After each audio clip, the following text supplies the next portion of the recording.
weekend must watch on Intercut, the weekly show going through all the movies, TV, and entertainment that people just can't cut away from. I'm your co-host Arturo Zurita, and joining me, it's Zachary Shevich. What's going on, buddy? It's been a couple weeks. You've been busy. I have been deep neck into this part of Chicago, that part of Chicago. If there was a screen in Chicago, I was watching a movie in Chicago. Got the merch, got the mug, which I can't even hold the right way. I gotta hold it the lefty way in order to be able to Gotta display it nicely, yeah. Yeah, busy couple of weeks, but I was able to catch up on all of the TIFF stuff that y'all were able to catch. I know some of the New York stuff, a lot of the stragglers that have been out there, really building up that international feature submission list. That's what the I stands for in a lot of these film festivals. So we got a lot of good stuff to cover there, but also movies. Zach decided to finally watch all of his horrors. The man's got back-to-back. I'm counting Venom as a horror as well. While I was out watching all of the festival screeners, my man was busy. Didn't catch Terrifier 3, but he got Terrifier 2, which I almost think is worse than Terrifier 3. Yeah, man, I couldn't quite make my way into Art the Clown territory, but it's the season, right? I had to get a little creepy, get a little scary with it, catch up on some stuff. I caught up with a movie that I know you shouted out a couple weeks ago that I've seen a lot of people talking about as potentially the scariest movie of the year. Not quite. Red Rooms. I also watched this week. And? I mean, it is really, it is really, really messed up. It is riveting, though, and I think there's some very interesting craft to it too, in the way that it very slowly pays its hand and kind of forces you to lean in. Just a really unsettling movie that could go for a lot more in your face scares, but right. I think it very intelligently knows that letting you have your wheels spin in your head and imagine the worst. Yeah, that's much scarier than whatever they could have put on screen. That's why I pitched it. I know you're more of a fan of the what's the Gus Van Sant one, the In a Violent Nature style, and then that one was good. Yeah, but that one had a lot of pushback from people who were like, no, I don't want to see him walking. All right, let me pitch you this other one where there's no violence at all, and it might be even more disgusting. Yep.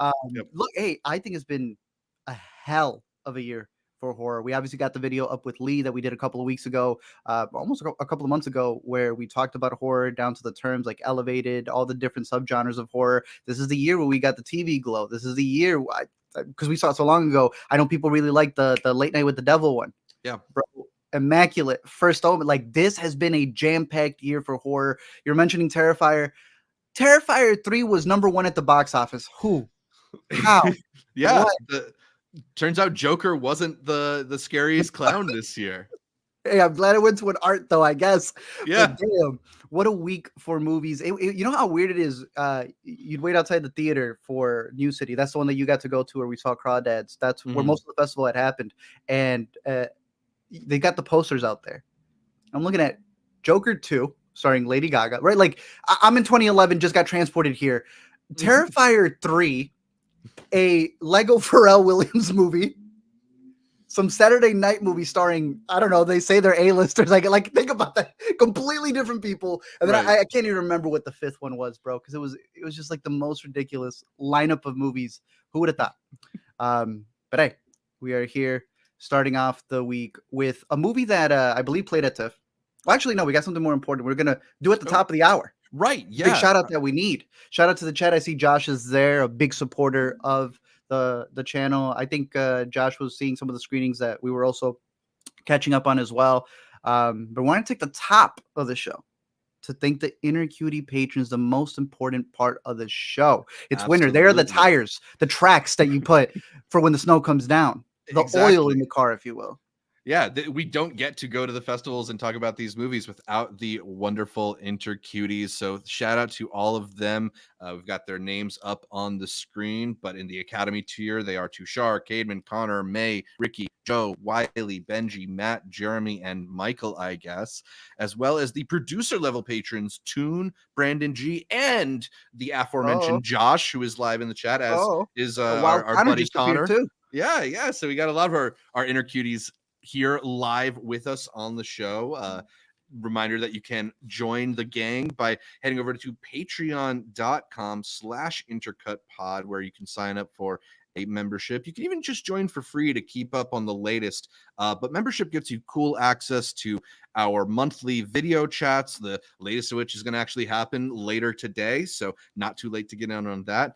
You also get access to some episodes early before the public gets to see them. So we'll be recording some early thoughts on Nickel Boys and Anora and Conclave, and the patrons will get first dibs on our hot takes on papal vacancies and shotgun weddings, or maybe not shotgun weddings. What's the word called for when you go off and suddenly marry somebody? Elope? There's elopements. I like that.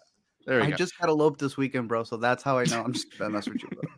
Yeah, that would be a very weird way to tell me. I wouldn't know how to react to that live on the podcast. I mean, you get the invite, bro. It was in the break mail. my heart. Break my heart. I sent the cardinal live audience. I should have sent the pigeon. My bad. My bad. But we'll also be talking spoilers during those. So in your House of Cardinals movie, I got a big theory for where that bad boy goes and twists and turns.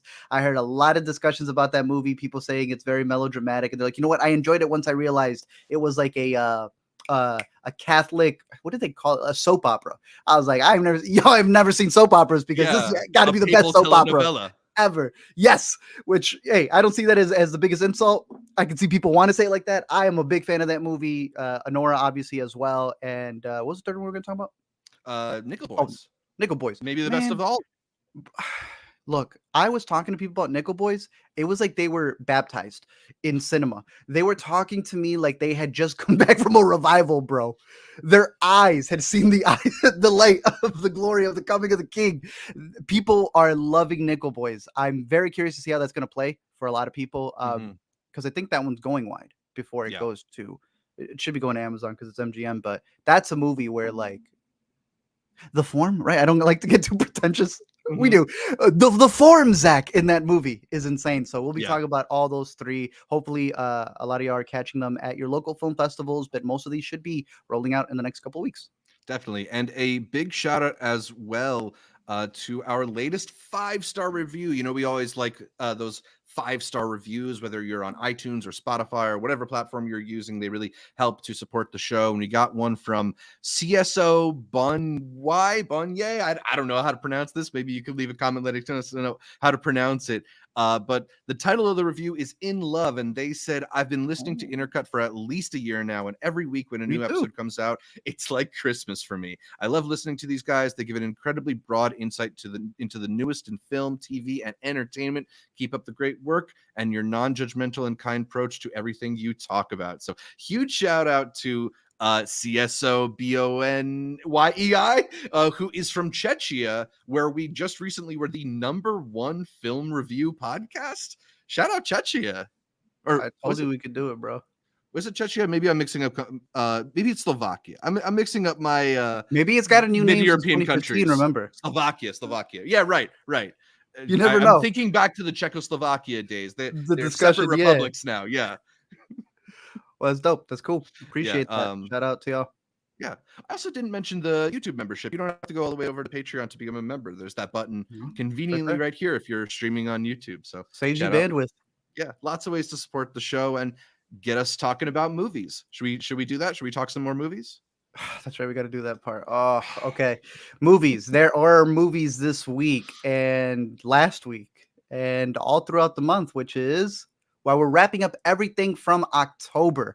And we kind of want to start with the better stuff of the week. Right off the bat, we have a little movie that, like Zach mentioned, we're going to be getting into more spoilers, but it's the thumbnail. You got to discuss what is the Marvel Cinematic Event for indie people. I know you were seeing that viral tweet that was going out where these people were lining up for hours for the pop-up shop, bro. Y'all are supreme fans for this. Yeah. Honestly, I considered it for a second until I realized, like, this is going to be the Criterion mobile closet. But I was about to say, bro, they are just baiting y'all with cheese out here, and everyone falls for it. Yeah. But I got to see the lineup, and I got to see some people do the actual Criterion closet. Yeah. I mean, don't make fun of Marvel fans. Everyone's got the little needs, and that's kind of cool, bro. I can see why people waited. Yeah, it's cute. It's just not the kind of thing that I'm personally going to spend my whole Sunday. We hate lines. That's the problem. Yeah, I mean, I can do a small line, but anything over an hour, unless I'm getting some like Leroy and Lewis at the end of it, is Like pretty tough. that's different. Yeah, that's different. The Brutalist line was different. Those are different things. But Anora clearly has been the film lovers movie that they've had on their radar. Please don't tell me you got a film strip, bro. I will smack I did. You know me. I got two. Whoa. Here you go. I'm handing it. Hold on. Let me get it over here. Hold on. Let me put you full frame because only some theaters were doing it. Wait, what? What is that? It's got a little nifty case for it too, and it's the baby. Yeah. Now it's not like a scene from the film. It's just a bunch of a few different frames. You got like the title card frame in there. You might be able to see against my hand. Yeah, focus it in more. Get closer. Okay, zoom in micro. Damn. Can we? You want to take? I'll get Caitlin to do the cam op, and let's zoom in on this tight. Beautiful. Let's refocus. This is the whole movie, right? This is the first act. If you could just roll the film. We'll just do a plot breakdown from my frame. From the frames. All right, so we're going frame by every frame of painting right here. The first one, as you can see here. Well, what are the scenes supposed to be from what moments? Because that title card of Anora. The second one is her blowing a bubblegum bubble. It's my favorite scene. I honestly don't even remember what part that's from. There's a shot of her and Timothée Chalamet walking through New York. He could have won the lookalike contest. There's a part in the Las Vegas pool. Great scene. There's a shot here, I think, when they first pull up to the casino, and there's another shot when they're walking in front of the roller coaster. Ooh, the roller coaster one. Oh, that was a good shot right there with Staten the zoom in Island? on Caitlin. Coney Thank you, Island? Caitlin. Thank you for the clutch camera work, Caitlin. Great camera work. We are now getting informed. Copyright stricken. Oh no. Copyright stricken 35mm right there. No, that's dope, dude. For the music box, it was. Where'd you get yours? Because music box was first 50 in line. I was too busy. I couldn't go. Lincoln Center had plenty. They were asking us to take more on the way out. Now the thing is, they didn't have the posters, which I was hoping for. But I got a film strip. The film strip's dope, bro. The film strip's incredible. And actually, not that it is Anora specifically, but shout out film at Lincoln Center. I did walk home with a little extra merch. You might need to zoom out the camera for this part. I ended up, with the kinds of kindness standee, the one that has all the different small faces of or Photoshop faces of Jesse and Emma and the gang.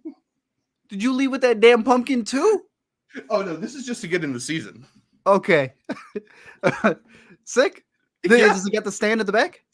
Yeah, I'm gonna cover up the holdovers you gave me, I think, for a little bit.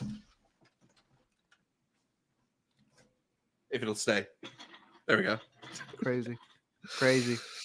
Anora. Hey, Lincoln Center. We have found some great things at Lincoln Center. Right? Shout out 20 pages in the garbage can. And it was like a full. They just threw it away. But yes, Anora, the newest film from Sean Baker, a standout performance from Mikey Madison, and one of the funniest. And I don't know if you felt this as well, because I had a lot of dudes come out of the screening who came out and called it the coziest film of the year. I don't know if it's because of the snow. I don't know. It's because, they were at the music box, whatever it is. But that's when I started thinking, I was like, yo, to a lot of people, this is the holdovers for sex workers. Interesting. I mean, that wasn't my takeaway from the film, but I guess I see it because there is kind of like a nice... You got a stunted sex worker trying to make it to the next bit. There's snow. They've been held over until they can finally be released. A lot of people came out feeling like this was almost like a rom-com. Yeah. I think the like really quick synopsis that I've seen a lot of people use is that it starts as Pretty Woman and it turns into Uncut Gems. And like the Pretty Woman thing is definitely there because it's the whole thing of like the sex worker who's sort of like wooed into the life of this rich person. Here it's a young New Yorker played by Mikey Madison being wooed by this Russian socialite who's looks strikingly like Timothée Chalamet. What's the dude's name? It's like Mark Edelstein, something like that. He's fantastic in the movie. In real life? I'm not sure, but he reminded me also of that kid from The Jennifer Lawrence movie. He was in SNL also. Oh, Andrew Barth Feldman. Yeah, he looks Yeah. kind of like a cross between Chalamet and Feldman for sure. Yeah. I would say definitely the look from Chalamet, but I think he's almost as funny as Feldman because there's a lot of stuff that he does in this movie, little flips in his bedroom and stuff like that. Turns out they were ad-libbed. And I'm like, all right, bro, you got it in you. He speaks a lot like his character in interviews.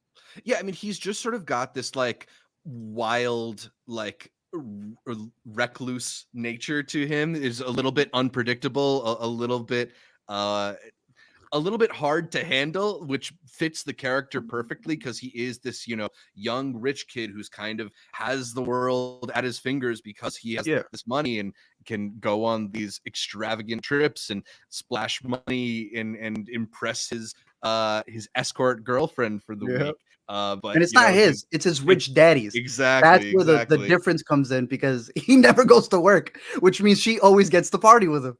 And until things sort of come to a screeching halt. And, I thought it was really another fascinating job by Sean Baker here. He kind of has this returning fascination with not only sex workers, but I think just sort of showing a more humanistic, nuanced side to slices of society that are often considered to be like seedy or the realm of people who have bad morals. And it's not a morality tale, right? This is just like a matter of survival and getting through the day from these disparate characters. And I think one thing that I always love is just those details, all the really lived in nuances that he's able to stuff into these movies in ways that make you feel like you're seeing these characters portrayed for the first time.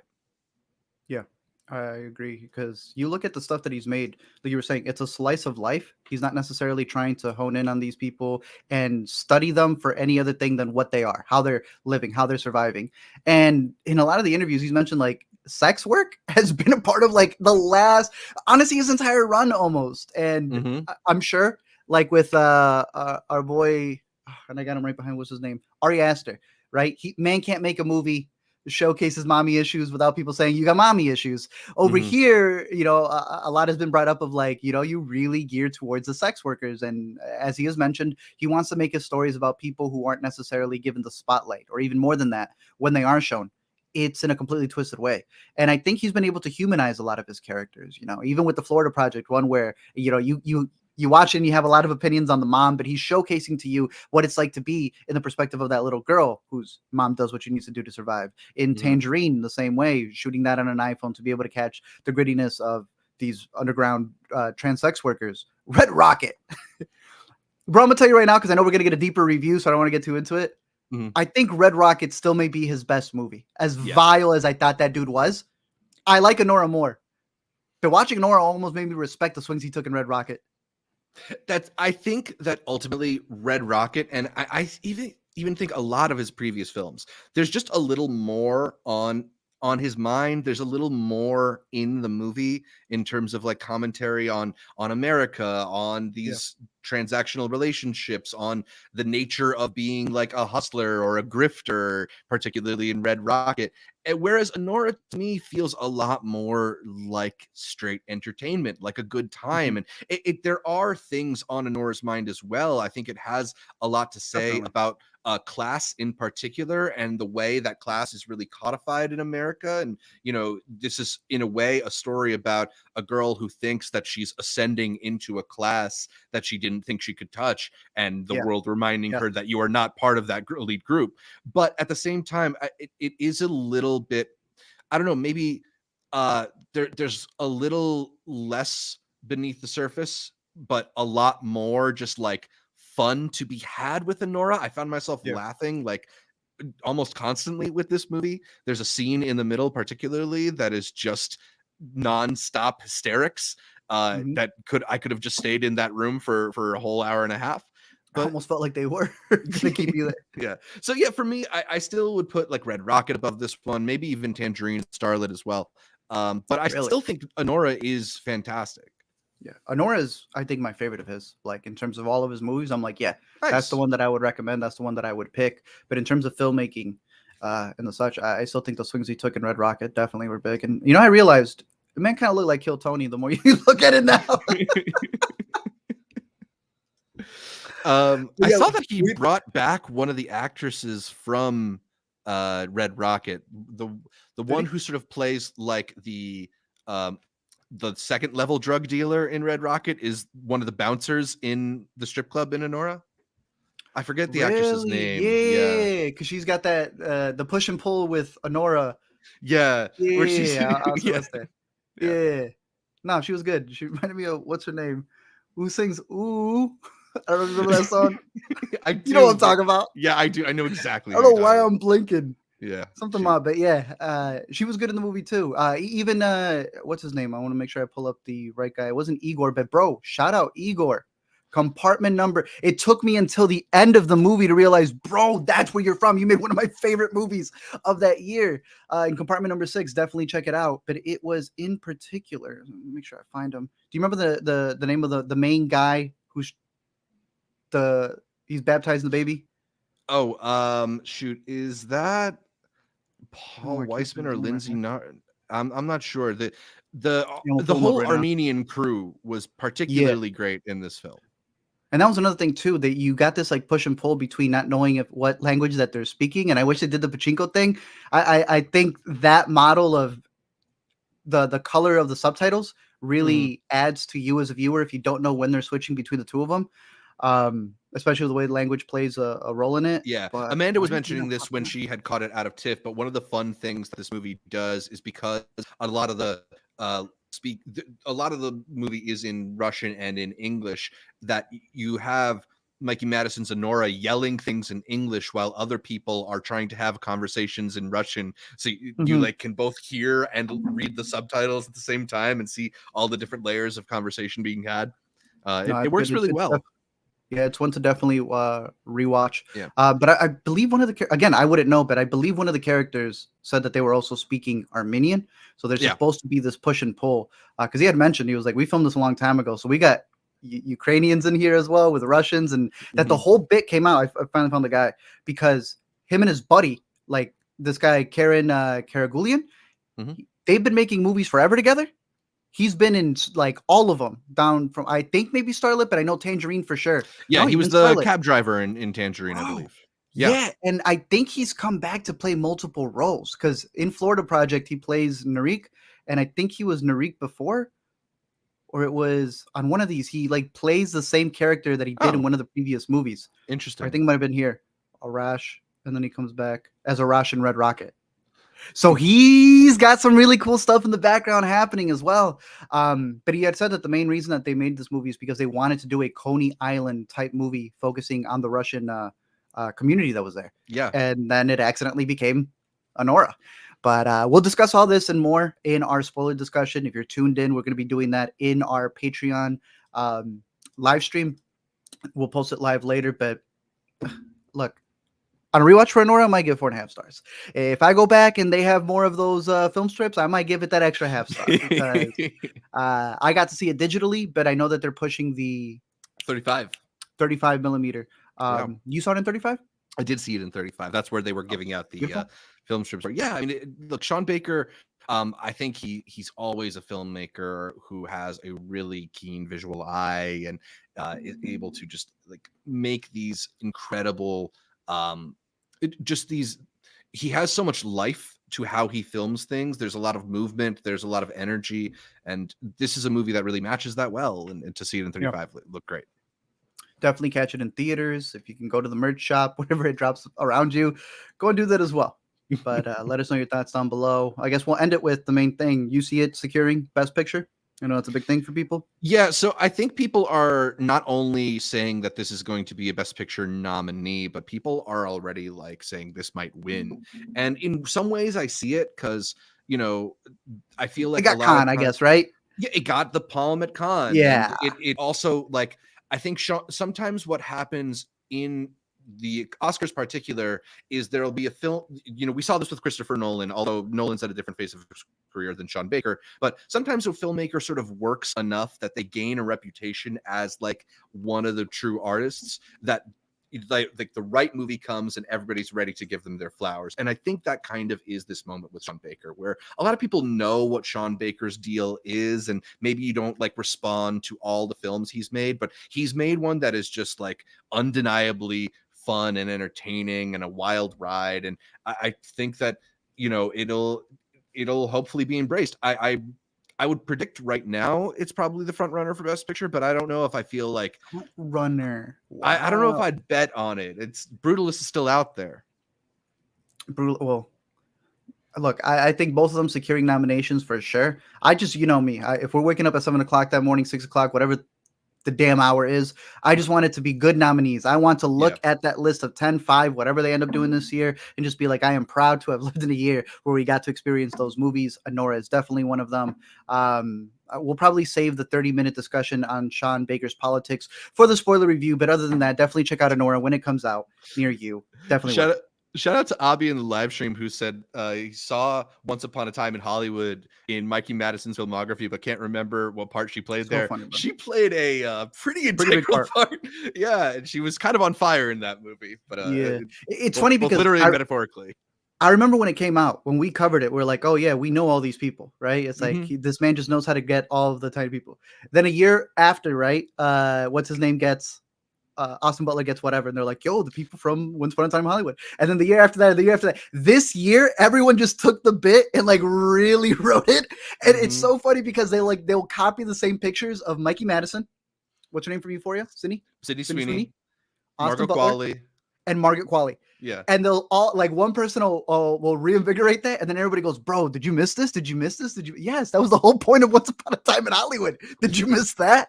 It's the new taking over the old. Yeah. Hey, aging very well right there. Might have to watch that movie again. But in the meantime, we got Anora out in theaters, and besides Best Picture, definitely best performance so far, in my opinion, top of the year. And even some of the supporting ones too, I thought they were fantastic. Yeah, there's a performance that I have ahead of hers, but I'll bring that up when we get to it because I know you saw it at Chicago. Wow, The Apprentice was that good for you, huh? The next one that we have is that one that I said, The Apprentice, which has had a very interesting rollout.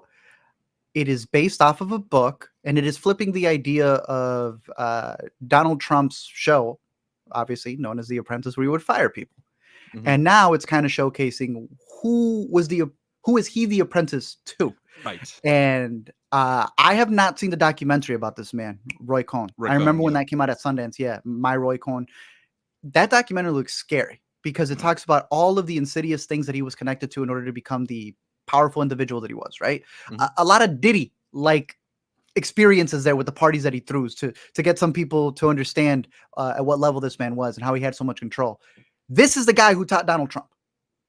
And I found that element of the story fascinating. And I thought the performances were really good, even though they do taper out at some points. What do you think about The Apprentice? I thought it was really interesting in a lot of the ways that you're talking about, in the ways that it's trying to sort of like put together the formula that made the man that made right? Like you put all the pieces together to how does this sort of ego and force for chaos sort of get launched into the world. There are some ways in which I kind of think this movie might have been more interesting if it wasn't so literally about Donald Trump, if it was about more of like a Trumpian style figure, because I think sometimes it spends a little time in the weeds of like, you know, here's this thing that you recognize. So here's Roger Stone. He knows a thing or two about dirty politics, but like, Pritzker got to laugh at our theater because we're from Illinois. Yeah, I mean, there's stuff in there that's like kind of fun and interesting. I don't know.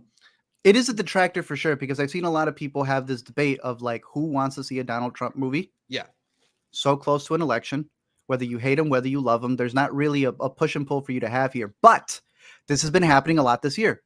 Civil War. No one in America, because it all comes from America, cared from that movie because it was an outsider kind of going, what if we use you guys as a roadmap? This comes from a similar director, someone who does not care to see America as anything other than individuals that he can play with. So I still found it fascinating, even though I can admit I was like, who do I recommend this to? Like, no one's going to want to see this movie. No one's going to want to waste their time if they don't want to get to know Trump or especially because he sympathizes with him in some moments. Right. And some people don't want to see that. And this has been a director who's pushed the boundaries, Ali Abbasi with Holy Spider, which I know was also at Cannes and got a lot of pushback. You remember Border, right? I think we talked Border together. We did. Border's crazy. I highly recommend that one. But the same thing here. A lot of the push and pull, like you were mentioning, is how is Trump becoming the figure that we know him to be? There's this element right here that you see in the poster right there, where we all know he speaks in like these like almost side tangents, or it was very good. It was great. It was good. It was all this, and it's almost like he learned it in this moment where he was on a call and he kept getting pitched. No, add this word. Add this word. It's some Fantastic Four. Can you say that again? I think we got the name of our group type stuff. Very goofy, but it worked for me. I mean, it's just a little overly long. It is overly long, and I think again the whole fact that we know this is Trump, and like unless you've been burying your head in the sand for the past decade or decade plus, like you kind of know where the story is going. You know the man that this guy is going to transform into, the ruthless capitalist monster. So I think at its length, it takes a lot of the air out of it because you kind of understand what it's doing before it does it in some ways. It still is interesting, and that's again why I wonder what else. If it was a little less connected, maybe it could, because it is very into this like pop psychoanalysis of Trump that I think we are awash in right now, right? Like this is we're too close to it. Yeah. There's you can't turn on MSNBC with somebody trying to diagnose like why does Trump act the way that Trump does, and this movie, in some ways it feels like it's reiterating a lot of those points, even if it's telling them in a very like clear-headed, cogent way. I like that he's treated as a human and not like this like completely alien evil guy. You have to. You have to. Right. Because it's not like it's trying to necessarily make you sympathetic towards him, but it's understanding where he came from, how this journey happened. And in that respect, I thought Sebastian Stan did a pretty great job embodying the young Donald Trump before he added all the cartoonish mannerisms when he sort of remolded himself into a TV personality. You look at some of those older interviews with Trump and he's a lot more restrained. He's more of like a real person, and I think Stan really evoked that. With you. First half I thought was a lot stronger. I thought he was cooking with it. I'm like, wow, you are really living, breathing this character. And when they would do a lot of the interview bits, you get that kind of element where a lot of actors can really mimic a news clip that everybody knows. And then they go back to their normal, what hasn't been recorded, what people don't see. And then it starts being a little different, right? Because he's got to play this character and say words and do things that we have not seen pre-recorded. And I felt as he turns into this Trump figure towards the second half of the movie, he really starts to become a little bit more of a caricature, which is kind of the point. But I would see the accent slip and slide a lot. He would do like a recording about like, maybe I should be president. And he does a very specific way of talking. And then he continues a regular scene in the movie. And it's like, what happened? You couldn't do your style in there because we all know that clip. And now you're going back to the other way. And I thought he did solid for the most part. I like around 75% of his performance. I thought it was very good, especially as a young Trump when he's knocking around trying to get the stuff ready for the Trump villages before leading up to the Trump Tower. He's got this Wolf of Wall Street hustle mentality that I can see a lot of people connecting with. And that's why the movie does a really great job at showcasing to you, who he's going to become. Let's show you all the moments with his brother, with his wife, with his father, all these different things that cause him to suppress his emotions to become this tycoon. And I thought the story element really worked well. I thought our boy over here, Jeremy, as Roy Cohen, great. He was great. He's the best. He was great. He's the best performance in the film. I kind of think this movie. I can't argue. It sort of feels like it's not in the Oscars race, and if anything, he should be in it. He should be. Yeah, I mean, we know Jeremy Strong's an actor who can completely transform, and it's one of those performances where like you know, even subtle changes in his character are so registerable. As you track Roy Cohn's journey, he kind of, as he gets older, he becomes sicker and more disconnected from stuff. And I The way he think played that was great. yeah, like there's worse versions of this movie where it's like cough into a napkin and there's some blood or something like that. And it, you know, and Strong is able to pull it off with so much more subtlety than that. It's a fantastic performance. Top best supporting performance for the year, in my opinion. Definitely going in my books because he's consistent throughout. We also got I always forget that the man had 2 wives, bro. That's why. So, right, More it's than Melania, 2, and then I think. it's probably more, and who even knows how many other partners and stuff. But we had Maria Bakalova in this, who comes in about midway through the movie as his, to a degree, muse. They kind of play with the idea that she also was a big architect, I guess, or designer, in that she was responsible for a lot of the stuff that Trump was pushing, and that there was this big, you know, I guess infighting that happened between the two of them. But there is one moment that happens in the movie where I mean, my whole theater went quiet. I think you can assume what it is between both of them. And so I didn't know too much of them. So I was kind of in this state where I was just like, can you showcase a scene like that? Because this man already got in a lot of trouble for the murders in Holy Spider that happened to a real woman. Can you show something like that just to get back at the guy? Are you not hurting a real life figure, like a real life woman who would have been in that incident? So I Googled it, and it turns out this might have been true, which is so sick. She wrote about it in one of her memoirs or something like that. So, and then retracted it. Yeah, which, you know, I don't know. All he did was go, hey, I'm just showcasing what you wrote about. And bro, my stomach sank. I was like, what? Like, I thought he had made it up for the movie. No, yeah. So I felt a way about that. I was like, whoa, crazy stuff there. Him flying over seas to get stuff done. The videotapes when they're showcased in order to get some ordinances done. I think there's a lot of really big push and pull stuff, especially just as a New York movie, him being on, 42nd Street, wanting to reshape it, make it something different. I don't know. There's a lot in there where it's like, he did affect New York. Like, you cannot deny that. This was one of the first times I've ever watched a movie that takes place in the past and seen locations where they shot and been like, huh, yeah, I know that plant. I guess that does kind of look like 1970s New York. Right? No, really good stuff. I think the one who played his dad, Fred, was pretty good. Yes. Shoot, what's that actor's name? He's just really good performances. Actor. Oh, no, I clicked on Freddie, but Martin Freddie was Donovan, also Freddie was the heart of the movie for sure. Oh, that's who Freddie was, bro. Oh yes, the guy from Alice Darling plays Donald Trump's late brother in this film. Damn, good on him for making me hate him in one movie and then the other. Here we go. Wait, was it really him? Yeah, dude, Martin Donovan's a great actor. Playing hell yeah, he is. Wait, he's the one who explains the rules in Tenet. Yeah, it's my guy. Damn. Yeah, so there's a lot of strong performances. I don't know if we even said that. I thought Maria Bakalova was pretty strong in this as well. She's good. She is. Yeah. She's really good. I wanted them to give her more, I guess. And they again, that one scene that I'm talking about, that's a very emotional scene to portray, especially the follow up to that and the aftermath. But again, she's very solid. I don't see her getting a nom for this like she was able to with Borat. Which you've seen that they're reevaluating Borat.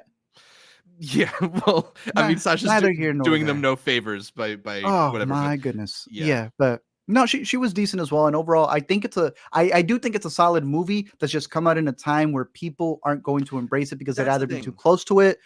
And I think it's going to take a little bit to be able to just view this figure and just see what he was trying to do with the movie. I am really fascinated to see what happens to this movie in 10 years' time.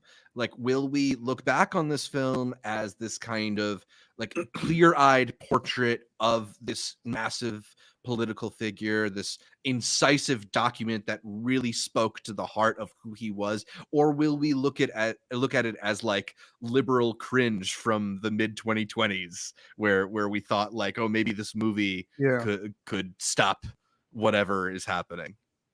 I'm leaning towards it'll hold up because I think I think it holds up. Like, again, my whole argument about it not like it could have worked if it wasn't about Trump is because I think at its heart, the story that it's telling about like becoming this kind of monster, this single focused success machine. What the results of that are. There will be blood. I'm trying to think of some other ones that all do this thing where you're following them along. Not too long ago, there was a Motherless Brooklyn movie about was it Robert Moses from New York and what he did in order to be able to create stuff. I saw it very similar to that vein. So I know people are too close to it, but I think it works kind of like a Wolf of Wall Street, where some people may see the first half and cheer it on. They want to live by those 3 rules, right, in order to be able to become successful. But it's realizing, this movie at least did not stop like Wolf of Wall Street, which you needed to understand in the subtext. No, you should not be this guy. This one definitely showcases to you, yeah, you do not want to be this guy. You're going to lose all of your empathy, all of your emotions in order to be able to win. And again, that's why I think Jeremy Strong was the best part of the movie, because he says that at one point. I don't care what I have to do to get that lady sentenced, or specifically he wanted something done. He goes, I'm willing to bend the rules to get what should be done. And that's the scariest part, is when you truly and utterly believe it. So I think it's a solid movie. I think it'll grow. I think conservatives should watch it. I think liberals should watch it. I think it works because he based a lot of it on this man's trajectory, and great performances at the center of it. Yeah, I know you were talking about earlier, you're not sure who the audience ultimately will be, but I think I agree with you that, like, I think people will actually would be surprised by what they take away from it. I think it's not as sensationalistic as it might seem, or as even like its director is portraying it as. Like, I don't know if you see Ali Abbasi just going on Twitter to troll Trump, like, hey, come watch our movie or whatever. But like, it's really not. It's so much subtler than that, I think. I think so too. Yeah. I think it's like a warning shot. It's like his Whiplash. Like, hey, I know you want to become this great thing. Be careful who you're leaving in the dust behind. And I think that those are the best type of stories to tell. Don't make it some like crazy figure. But Josh in the live stream said, isn't there a camcorder filter or something? I wonder how that's used. I think they shot some of this on videotape, because it kind of has this sort of ugly 80s look to it. And I say ugly like in an intentional way. It's trying to evoke the time. And I think as sort of his like moral character gets uglier, the look of the film gets a little uglier too. Yeah, it works. That worked for me. But yeah, catch this one. I'm sure it'll be out on VOD, which is probably the better place to see it. I would imagine that I'd be surprised if they don't get it out within the next week. I mean, we're 8 days away. Bro, we're 8 days away from another president. Can you believe that? That is insane. I keep forgetting that. I was like, okay, so World Series Game 7 should probably be. Oh yeah, then we get a new president. I'm just looking at the schedule. I was like, dude, what? So much happening for another 4 years, Zach. Which is why we move on to the most political movie of this week, and that is Terrifier 3, the movie that burst into the box office. He's considered a studio plant, but in reality, this is the most independent horror franchise that we've seen in a minute. Art 1, Terrifier 1, I remember where that barely got played in theaters, but it got returned because so many people were watching it on VOD. It set up Terrifier 2 to come in the top 10. And Terrifier 3, which has been in the works since like last year, I collected the Terrifier 3 Santa poster.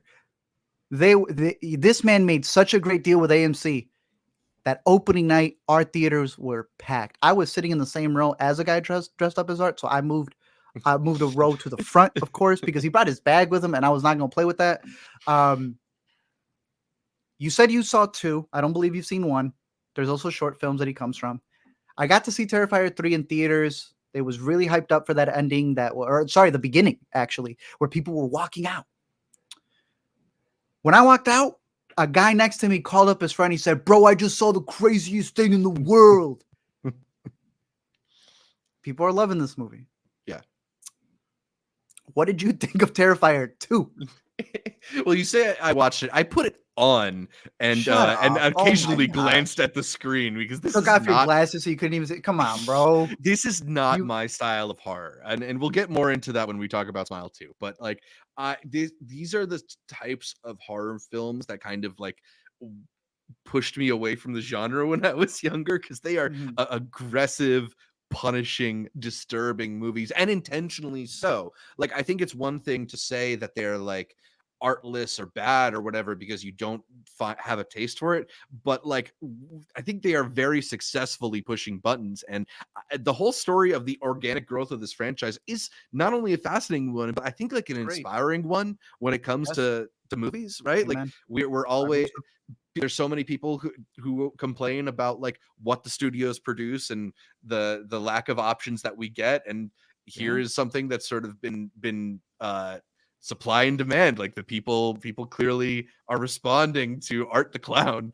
I'm not one of those people particularly, but I'm happy for all of them. For all those who celebrate. Yeah, for all those who celebrate Art the Clown. You know, you mentioned earlier in our podcast In a Violent Nature, which has one of the grisliest deaths I've seen in a horror movie ever. Yeah. Granted, it is not wall-to-wall gore, but that one in particular is pretty bad. How would you compare for a Terrifier novice like myself that one scene to Terrifier 3?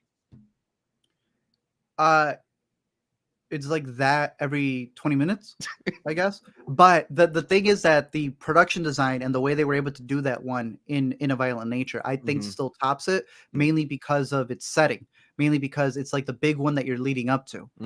Terrifier 3 is going for a lot of hits, so it wants to like surprise you every 20 minutes. And what it does is very gruesome. I still prefer the one that was in A Violent Nature, because what you're really dealing with over here with all of the Terrifier franchise is this clash between the story of a girl who's going through PTSD and trying to remember her father and losing him,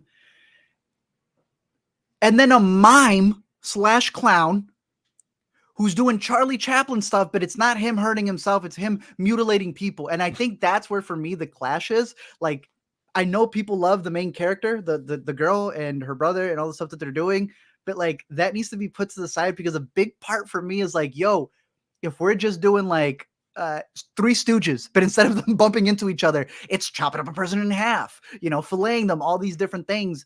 Sure, go for it. It's supposed to be this like very Buster Keaton like violent figure. I'm all ears for that. How much crazier can you get with the mutilations? He's laughing. He's having a great time with it. And then we pause to come see her in PTSD, and she's like very sad. I'm like, I feel like the two clash with each other. I see it hasn't been a problem for most of the fans, but to me, that's where I'm going like, okay, you're calling it not torture porn because just it's him having a grand old time. But then you do stop the movie for her brother and for her, because it's been 3 movies that they've been trying to get over it, and we're going for a 4th movie where they're trying to get over it. To me, that is the weakest part. I actually have no problem if they went balls to the wall with Art. Right. It sounds a little contradictory to have your film be about like the fun of excessive violence and then also have half of it be about like the traumatic impacts of this kind of violence.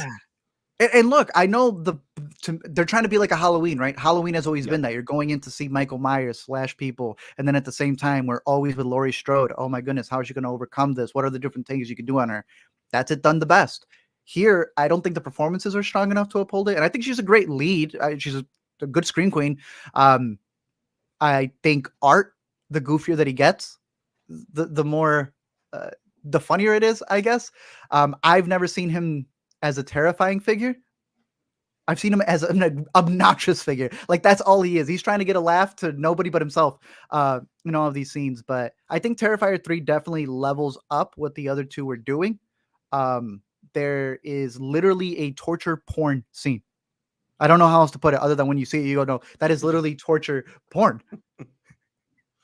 The scene at the beginning is one of those that leaves it to your mind. Like, what did he do to this family, specifically the kids? Whenever he hurts younger people, it's usually off screen, because even the filmmaker said that he's got boundaries to it. But he said he was inspired by a rat scene from the original book of American Psycho. And when you see it in the movie, it's pretty messed up.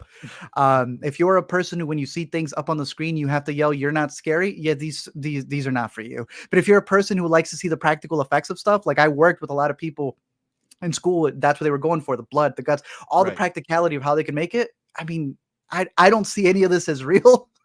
If I see them on the street, I'm going the other way. But in the movie, like I'm just in awe of like all of the CGI Blumhouse horror that we get, and now it's AI horror. Terrifier does bring a different element to it. While I don't think it's the strongest story, I'm always interested to see how are they going to up themselves in terms of these effects, stunts, and all the stuff that they do. And they're going to keep the train going with Terrifier 4. So how would you rank the three? 2, 1, 3, 2, 3, 1. Feels like 2 is most people's favorite. Are they indistinguishable to you? Kinda. I think obviously the best kills have been in 3. I think the best story is in 2, and actually has the only scary moments because of the little girl. Yeah, I guess I'll put 2 at the top, and then 3 and 1 kind of tied, because I think the story in 1 is better than the story in 3, but the kills are better in 3. I want him to get I want him to have a big movie, bro. I want him to have that one that doesn't just feel like it's for the Terrifier fans, because there are Halloween movies that expanded outside of the slasher people. There are, I would say, even Saw movies.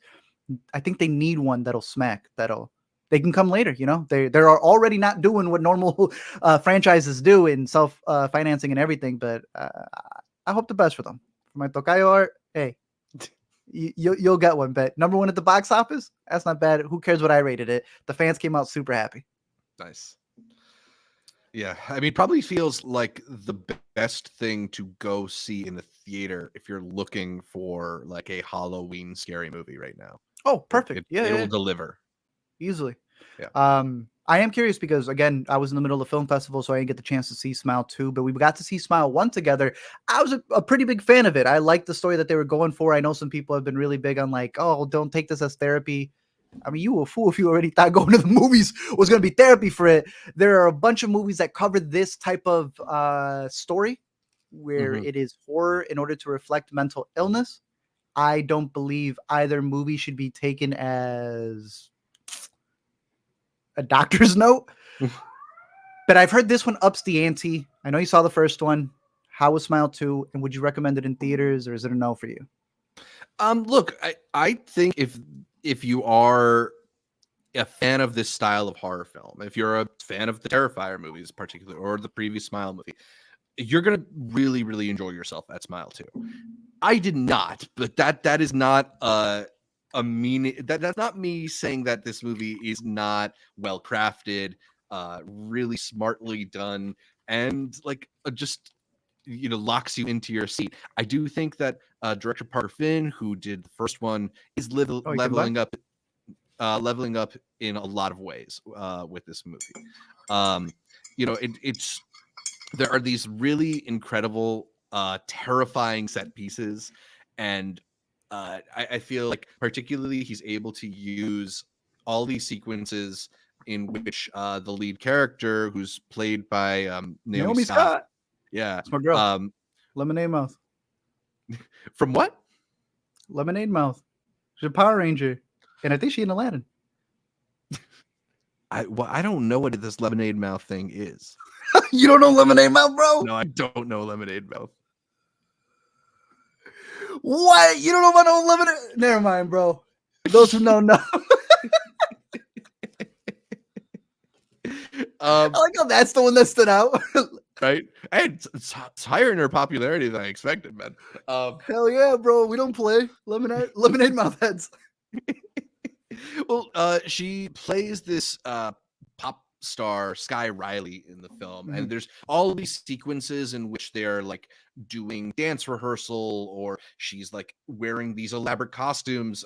There's a big sequence in the trailers that gets played a lot where she's doing a meet and greet with fans, and I think Parker's able to use these sequences in ways where like there's all these disturbing things happening that are not the main disturbing thing, so you kind of don't know where the sudden moment is going to come from, and he sort of leaves you on edge. It's like there's a few jump scares in this movie, but like there's more than the jump scares. It's the constant awareness that something could jump out and scare you. You really are on edge.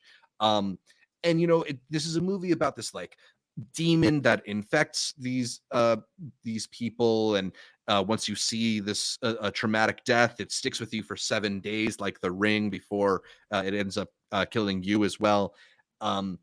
but even though it's got this sort of like paranormal element to it, it's all the like really tactile ways in which this movie tried to scare you that really unsettled me the most. She has this recurring thing about pulling parts of her hair out, and that's just like, it makes me squeamish, you know? Like I can't help but not want to physically see it, even hear it. And I think the movie does a great job of just pushing on your buttons. This is a really uncomfortable experience. I think a lot of that also has to do with the score in particular, which uses this really like strange, unsettling sounds, and I think even incorporates some of Naomi Scott's scream into the score. It's Okay. really, really well done. I think it's Cristobal Tapia de Veer is the guy who did the score on this one. Really excellent stuff. Yeah, I mean, I don't know. I found the experience to be assaultive, right? Like this movie like came into my seat and just started beating me over the head with horror. And that's not what I like in horror movies, but a lot of people do. And if you're looking for that experience of like, you just got off the roller coaster and your hair's been blown back and you can't walk quite straight, like that's this in a horror film. Nice. So it really puts you in it. So Yeah. I'm excited to see it. I think you'll like it a lot. I've heard Naomi Scott's really good in it. So yeah, I'm looking forward to it. And I've heard the ending is pretty good. Yeah, but I want a reaction to it because I've heard some things, and somehow I have avoided all spoilers for the most part. But I'll probably watch it tonight after my screening for it before they take it out of some of the big theaters. But Nice. Smile 2, you'd probably recommend it over Terrifier, though. I believe. Yeah, if you actually made it out for Smile 2. Yeah. I mean, I feel like there's a little bit more artfulness to the way this is put together, despite the lack of Art the Clown. But yeah, I'd go with Smile over the Terrifier franchise. But I believe you may have this other one at the top of the list over all the other ones because Venom came out right at the end of the festival as well. And I was trying to, you watch a movie like The Brutalist and you don't think immediately after the 3.5 hours, including an intermission and a 45-minute Q&A, let me go watch Venom because it's Thursday. So I haven't had the chance to experience real cinema yet. Yeah.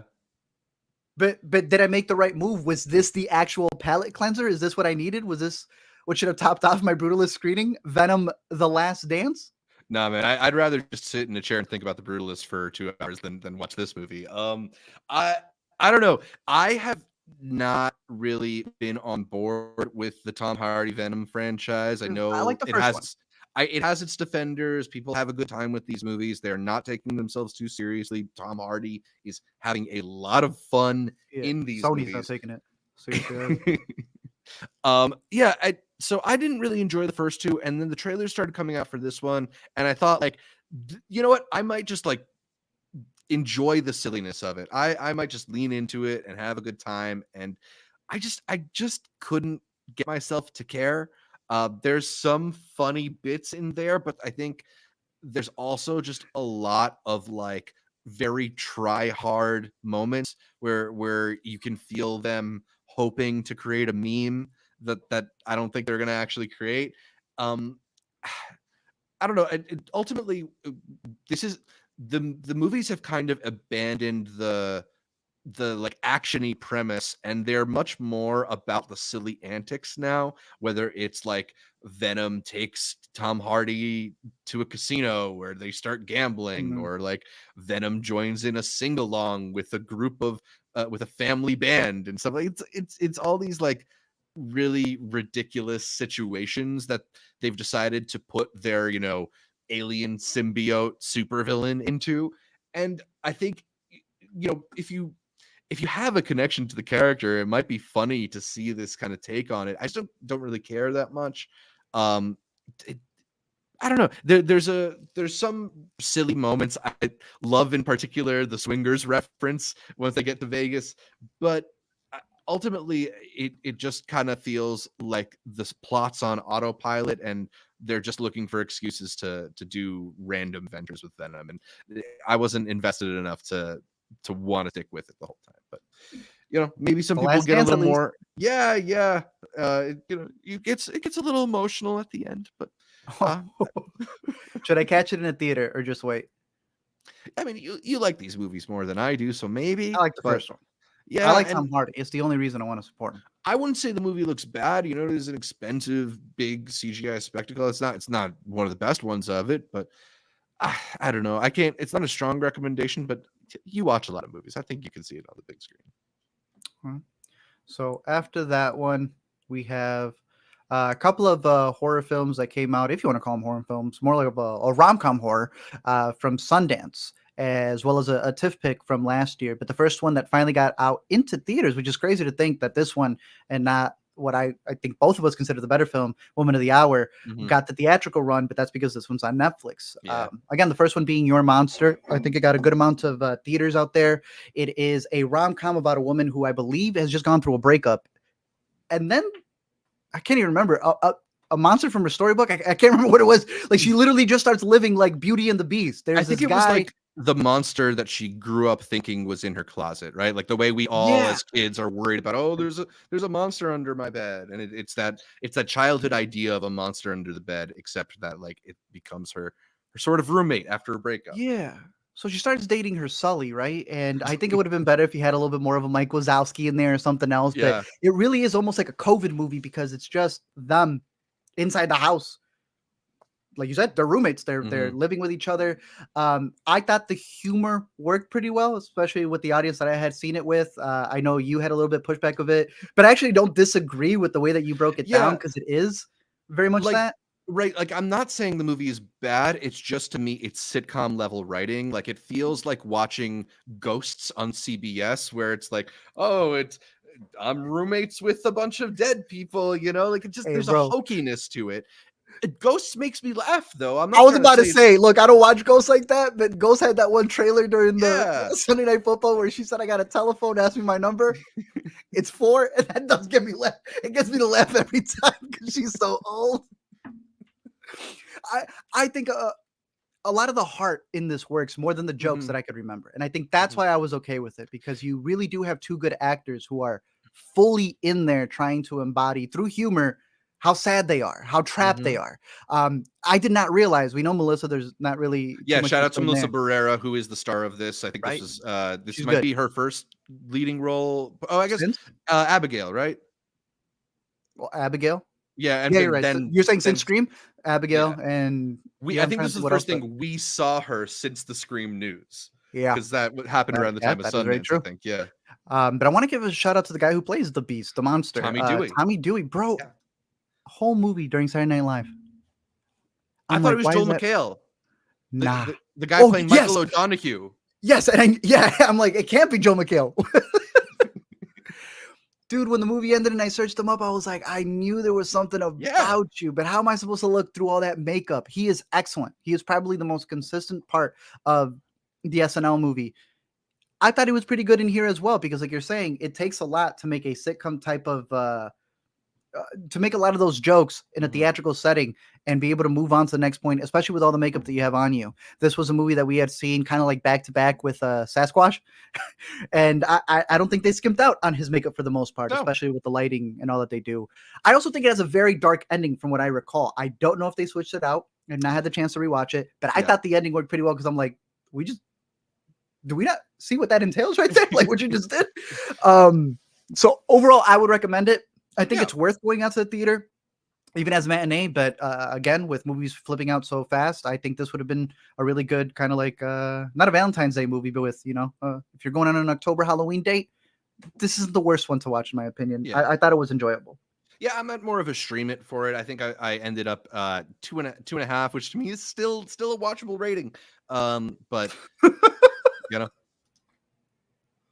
I give it 1 star, but there is an asterisk. Who is this though? Like, I don't even know the company that's releasing this, to be honest with you. It feels like it should be on Paramount Plus. I can't argue with that. Yeah, it would be Paramount Plus. I think Alina liked this one a lot, though, right? Yeah, and I think we saw it with Amanda too, because I spilled my coffee all over the place during the screening. And I lost a brownie during the screening too. But the girls would like it, and it was pretty cute for what it was. And I'm rooting for Melissa as well. So check this one out if you're interested in it. Again, what a great year for horror movies. You got some rom-com horror movies as well. And then you got, what would you call this? because my brother was asking me about this. He's like, Real "Is this life supposed to be horror like a movie? document?" Yeah, I don't and know. I think it's a fascinating approach, especially as, if I'm not mistaken, the directorial debut of Anna Kendrick, who I thought does a great job not only starring in this, but in particular, playing several different women of the hour, not just the one who's on the show where a serial killer just so happens to come on looking for a date, but all of the women of the hour that he ends up scoping out in order to be able to become his next victim. And I think it was an interesting approach to cover a serial killer movie. Yeah, definitely. This is also a film that takes its inspiration from a real life case involving a stranger than fiction situation where this serial killer ended up on the dating game, the popular '70s game show of sorts, where men competed for the chance to date a woman, and it uses it as a sort of platform to interrogate gender dynamics, particularly gender dynamics of the era, but also modern day gender dynamics, things that haven't changed in the 50 years or so since this real life case happened. And there's some elements of the film that are anachronistic, like they don't quite line up with the time period, whether it's, she doesn't have like a classic 70s hairdo, she just sort of looks like Anna Kendrick does now, or that there's this one sequence in particular, which is one of my favorite moments in the film, where she really turns the premise of the dating game on its head and sort of asserts her own right to be there and power. And it is something that feels like it was written in the 2020s, not in the 1970s, but I think it still speaks powerfully to a moment. And even if it's an intentional departure from the reality of the era. So I think there's a lot of smart commentary and funny bits as well. Like it's clever, it's not like silly, but it's sharp. And I think it also has this really interesting kind of non-linear structure to it, in which you end up sort of having to play detective and put the pieces together a little. I thought it worked overall.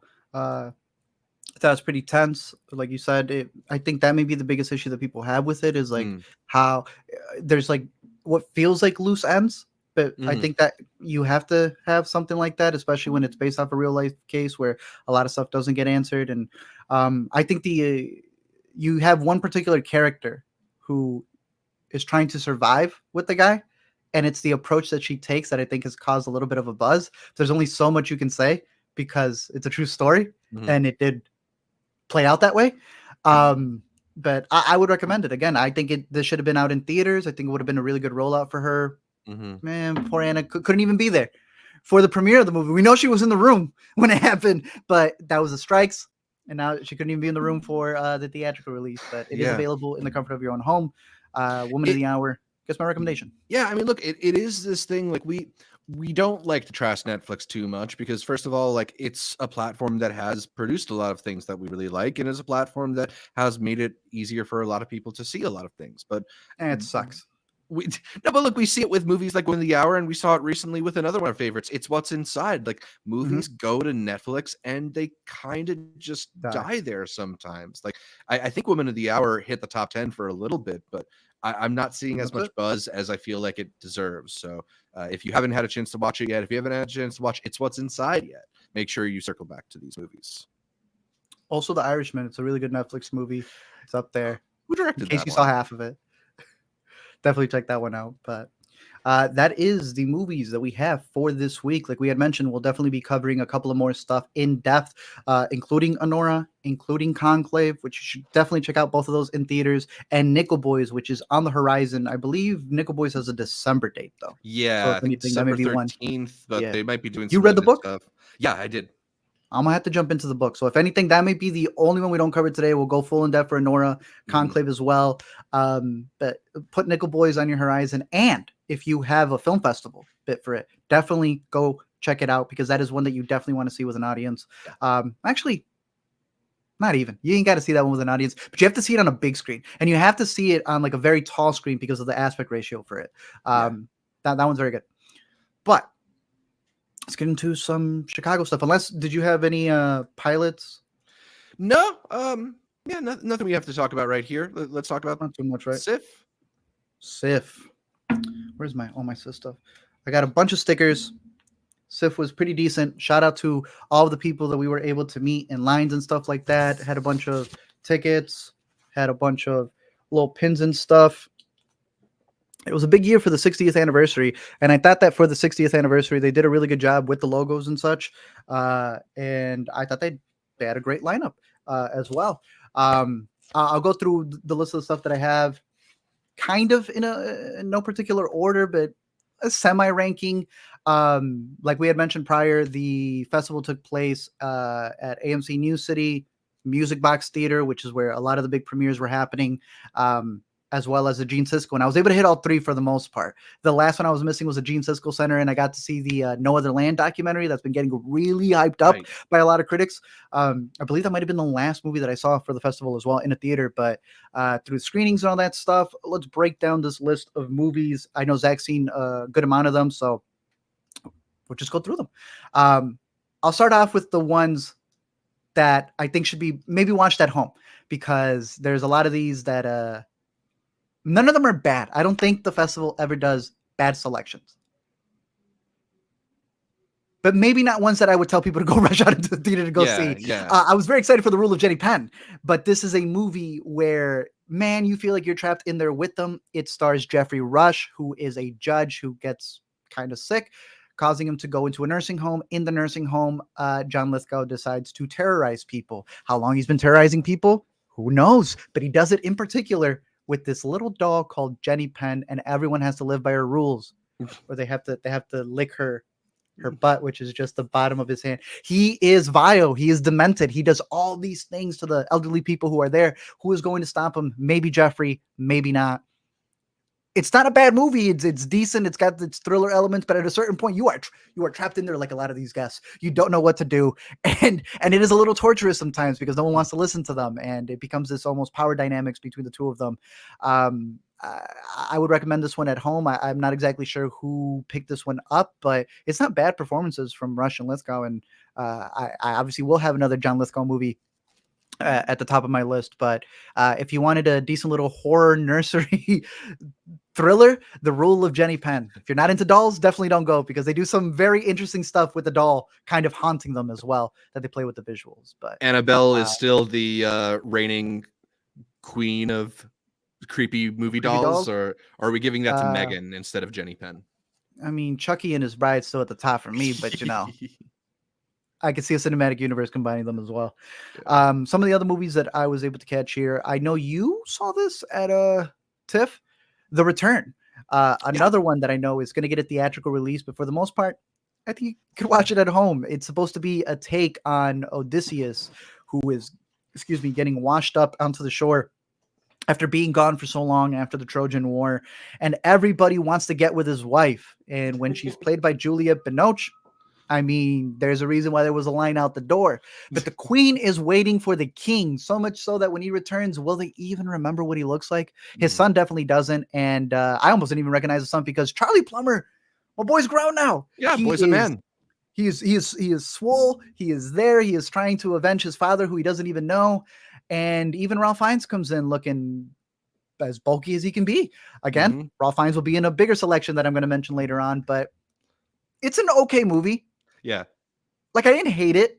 Again, it's another one of those where I'm not giving it a negative review, but I wouldn't say it's one that you need to rush out to the theaters to go see. I guess the bigger fan you are of the story, maybe you'd like it, but then at the same time, it may be missing things. Yeah. Did they make you read Homer in school? I had to read the Odyssey in high school. If they did, I probably Sparks knows that bad boy, but yeah.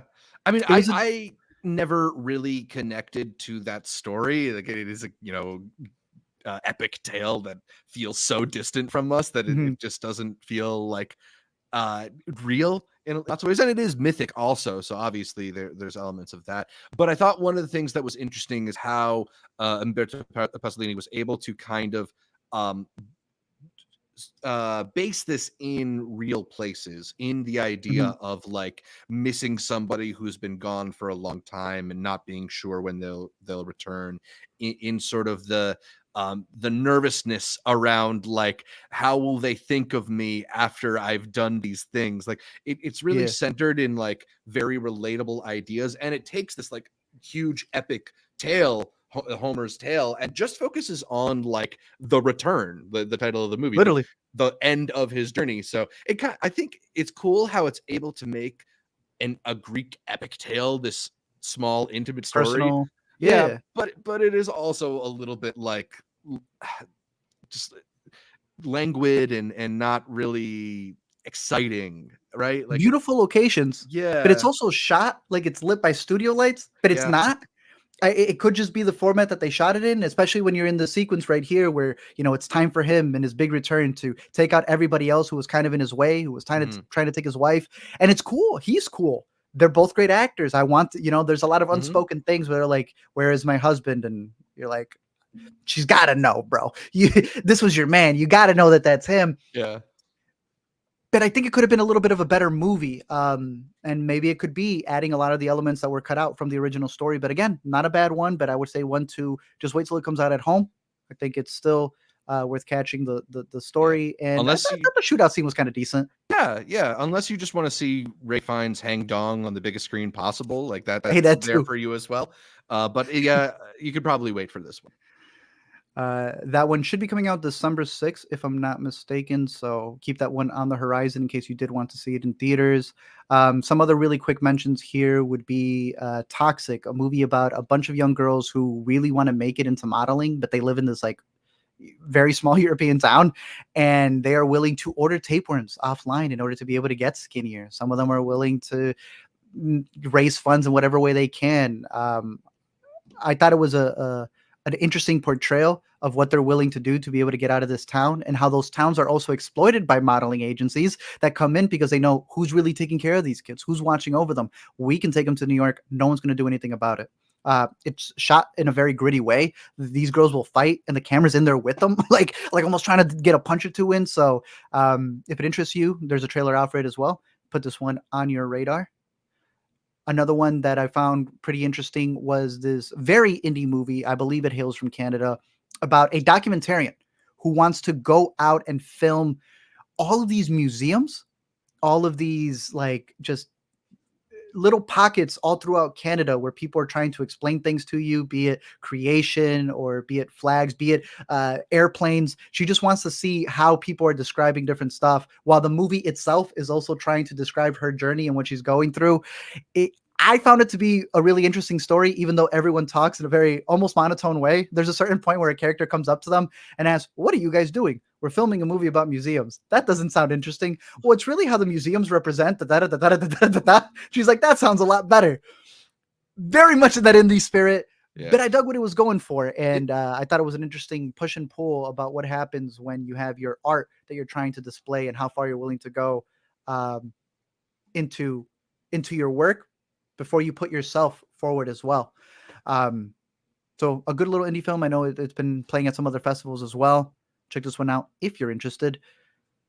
A documentary that stood out to me when I first heard its synopsis was Slice of Life, the American Dream in Former Pizza Huts. You gotta love a film title that includes some punctuation in it. They've got periods after American Dream and Former Pizza Huts. Everything.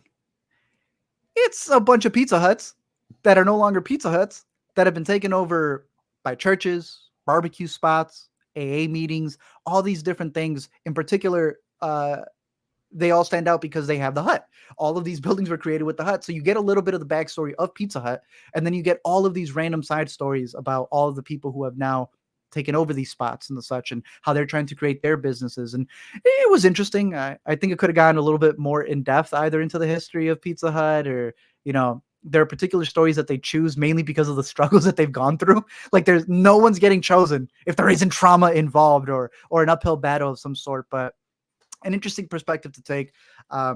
There is a burger movie, and I'm blanking on what it was, from Hot Docs last year. That is one that I would highly recommend.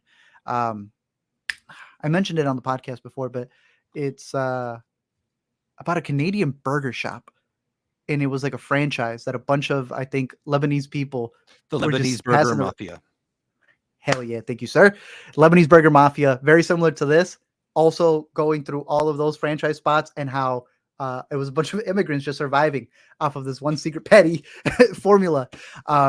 Check that one out if a movie like this interests you. But this one should be coming out soon because I know it's been playing at a lot of film festivals as well. One that I know you guys. Any former Pizza Huts around you that have been remodeled? I know you have the famous defunct Rainforest Cafe that they tried to turn into a dispensary, but there's a former Burger King near me that's now my bank. That's fire. Do they give you a crown after you make a deposit? They should. They should. I think the closest one was the barbecue spot. I think it was Dickie's Barbecue. I could be blanking on that, but I think that one was up near Wisconsin, and it looked pretty good.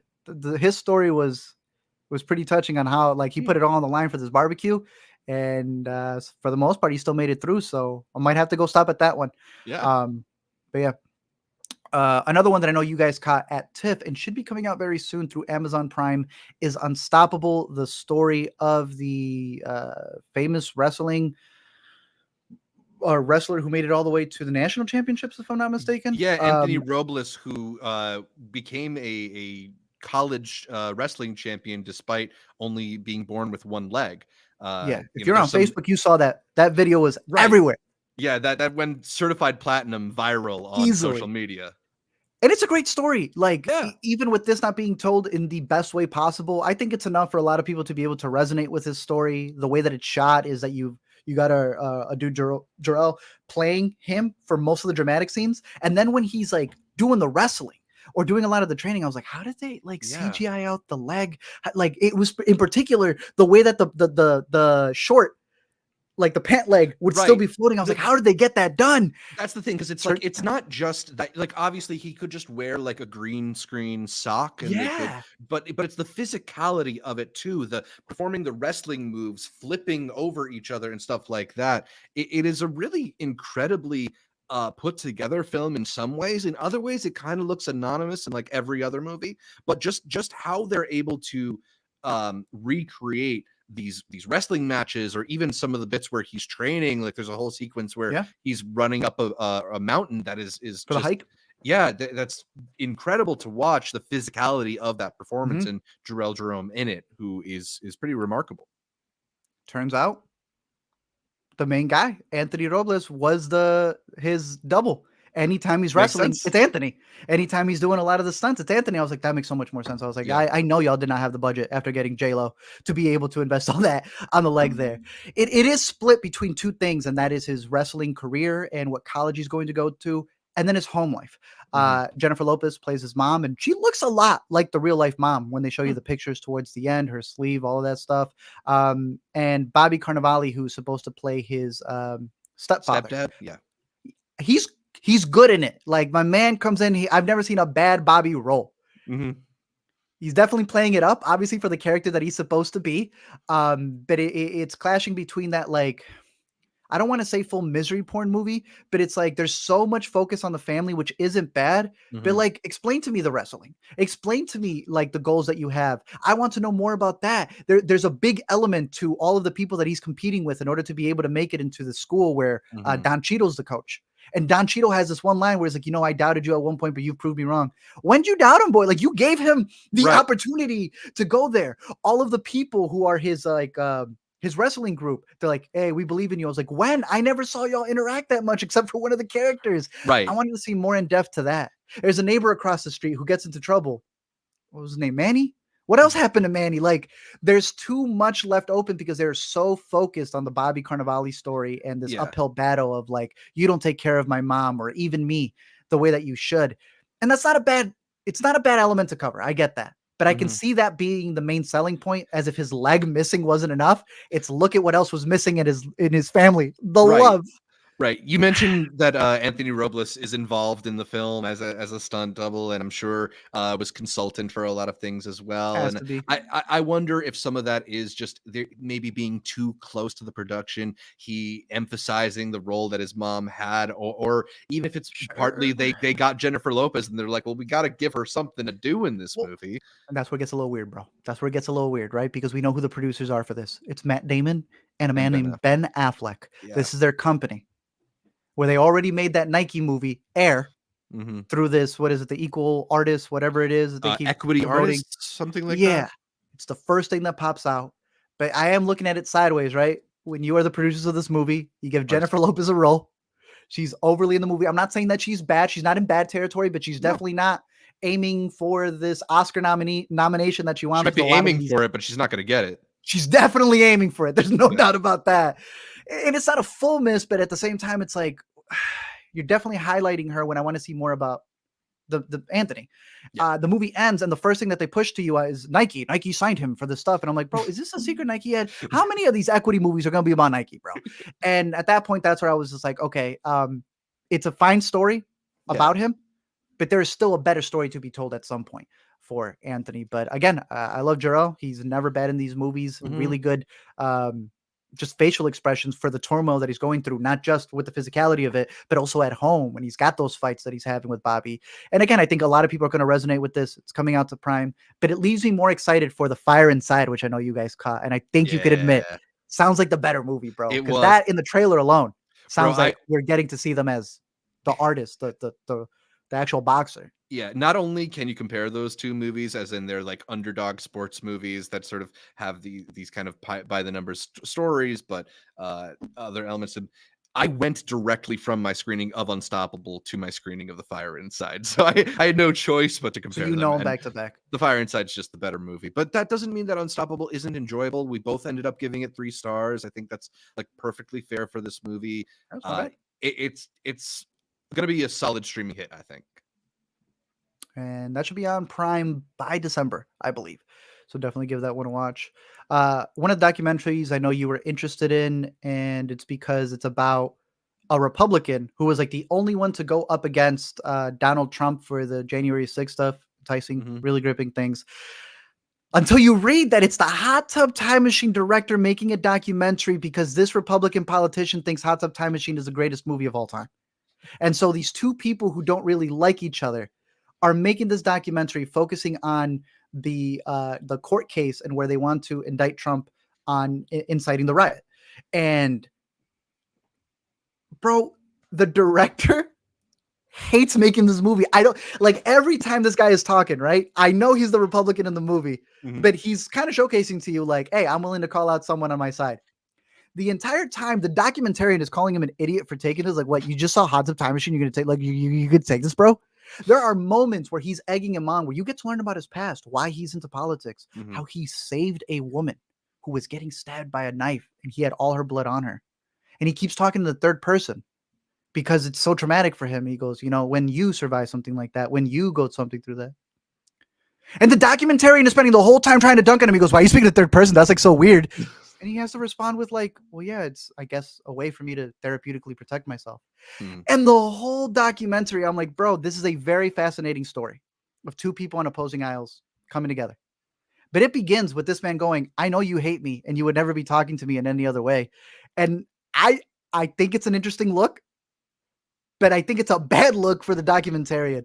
Even the after credits scene, without spoiling it here, makes him look like a chump. I don't even know why he kept that in there. It's like this behind the scenes bit about the type of water bottle that he needs. And it ain't the politician asking for a specific water bottle. It's the director. Other than that, it goes case by case for everything that he had to go through, where his whole party said, bro, if one of us is doing something, none of us can go against them. And I think that's a fascinating take when looking at politics, where when we're in such a two-party system, are you willing to go with everything that your party is doing? I very much, I'm of the belief that a lot of people don't support their party because of the good they do. They're just against what they think the bad stuff that's happening on the other side. And so much so that they're willing to look past when the bad stuff happens to their own party. And I think you get a very much a person who is into politics because they care for it, even if they're on the opposing side of things, but is willing to hear other people out. I think you'll like it. I think you'll like a lot of the discussions that they have in there. There's a lot of ribbing to be made for this man, but I just found a lot of the stuff with the director, who's a comedic director, to be a little too edgy. And I was confused by that.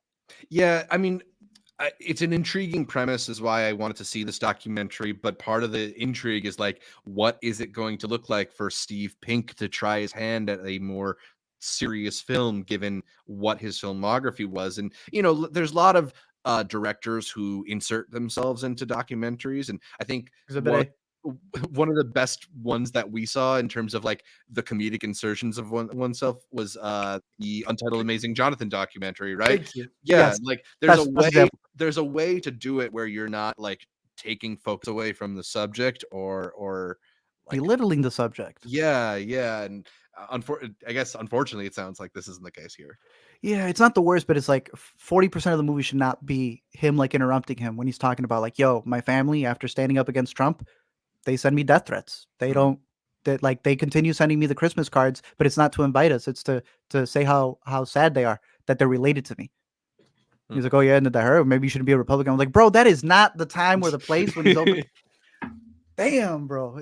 I don't know. But still a fascinating take for everything that happened there. So keep that one on your radar if you are interested in. Very short too, 88 minutes. Another one that's kind of a mix of the two is this one called Faruk, where it's a guy named Faruk playing Faruk because his daughter made the movie. And she made the movie based off this landlord who can't keep up with everything that's changing in this small town. So the movie is kind of what he's going through, but instead of it being a documentary, she takes what's happening to him and hires actors. Except Faruk still plays Faruk. So she's remaking all of these like meetings that they're having, and he's just fallen so far behind. They're moving with all these leases and new rules and all this different stuff. But she also uses the documentary to kind of punk her father in order to get a good performance out of him. She's reenacting things so that he can finally open up the way he couldn't in the real meeting, or maybe hit him with something else that he wasn't expecting. But she plays him at the end of this movie, bro. That's all I'm going to leave it with. There is a very fourth wall meta bit where in order for her to say things to her dad, she's scripting scenes for the actors playing real people to say it to her. If that sounds fascinating to you, it is a little intriguing, but just know that a majority of the movie is just reenactments of this landlord stuff that isn't able to work out. And they'll film it as a scene, and then they'll film a third camera capturing the set of the reenactment of the scene because she didn't want to shoot a documentary. We're doing so many of these at this point. I think I have another one on the list as well that's doing this bit where instead of just it being a documentary, you got to add a little flair to it. But again, the way she plays him at the end, damn. If you ever needed to tell your parents something, just say you're filming a documentary and say it through the documentary, I guess. Yeah. Faruk. It's funny how we're getting so many of these documentaries that deal with elements of like metafiction. I think, we talked about Four Daughters, which was a Academy Award nominee last year. That doesn't Best example. Thank you. Yeah, exactly. That's probably the highlight of that style. But it's always compelling to kind of like play with those lines between narrative and doc. Yeah, always intriguing. Yeah. But sometimes it's like, damn, you had to do Faruk like that. Yeah. But that one is a hybrid. Should be coming out soon. Another one that should be coming out around December. But I feel like I'm still watching it, man. Didn't work for you? I want it. Look, he's our boy. I get it. But the Joshua end. Oppenheimer. Yeah. Could not get to the end faster.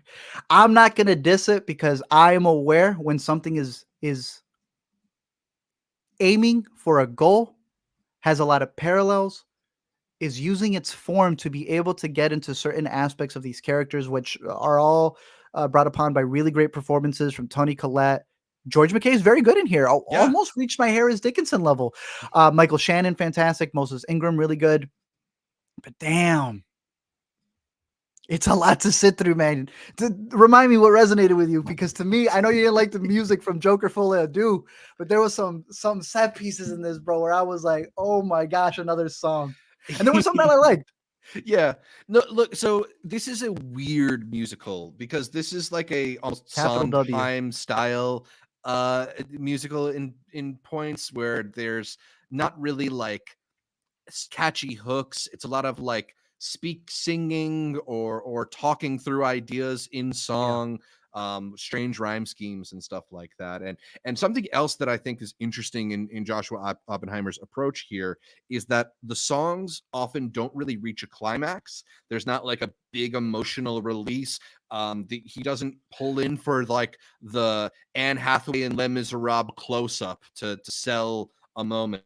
And to me, I thought all of that was in service of what this movie's trying to say about these characters, because this is a story about a family living in a bunker after the end of society, sort of like trying to keep living optimistically, right? Like they're trying to Mhm. make the best of what they've got, but what they have is, you know, their great fortune that they amassed during the time before the end of the world, and you know, the memories of what they did to contribute to the end of the world. So this is ultimately Exactly. a movie to me that's about denialism and the way that people often don't want to take responsibility for their actions, Mhm. particularly when it comes to these bigger global issues, when it comes to the role that people who are involved in, you know, in Energy in oil particular. companies have Yeah. in pollution and stuff like that, right? Like it's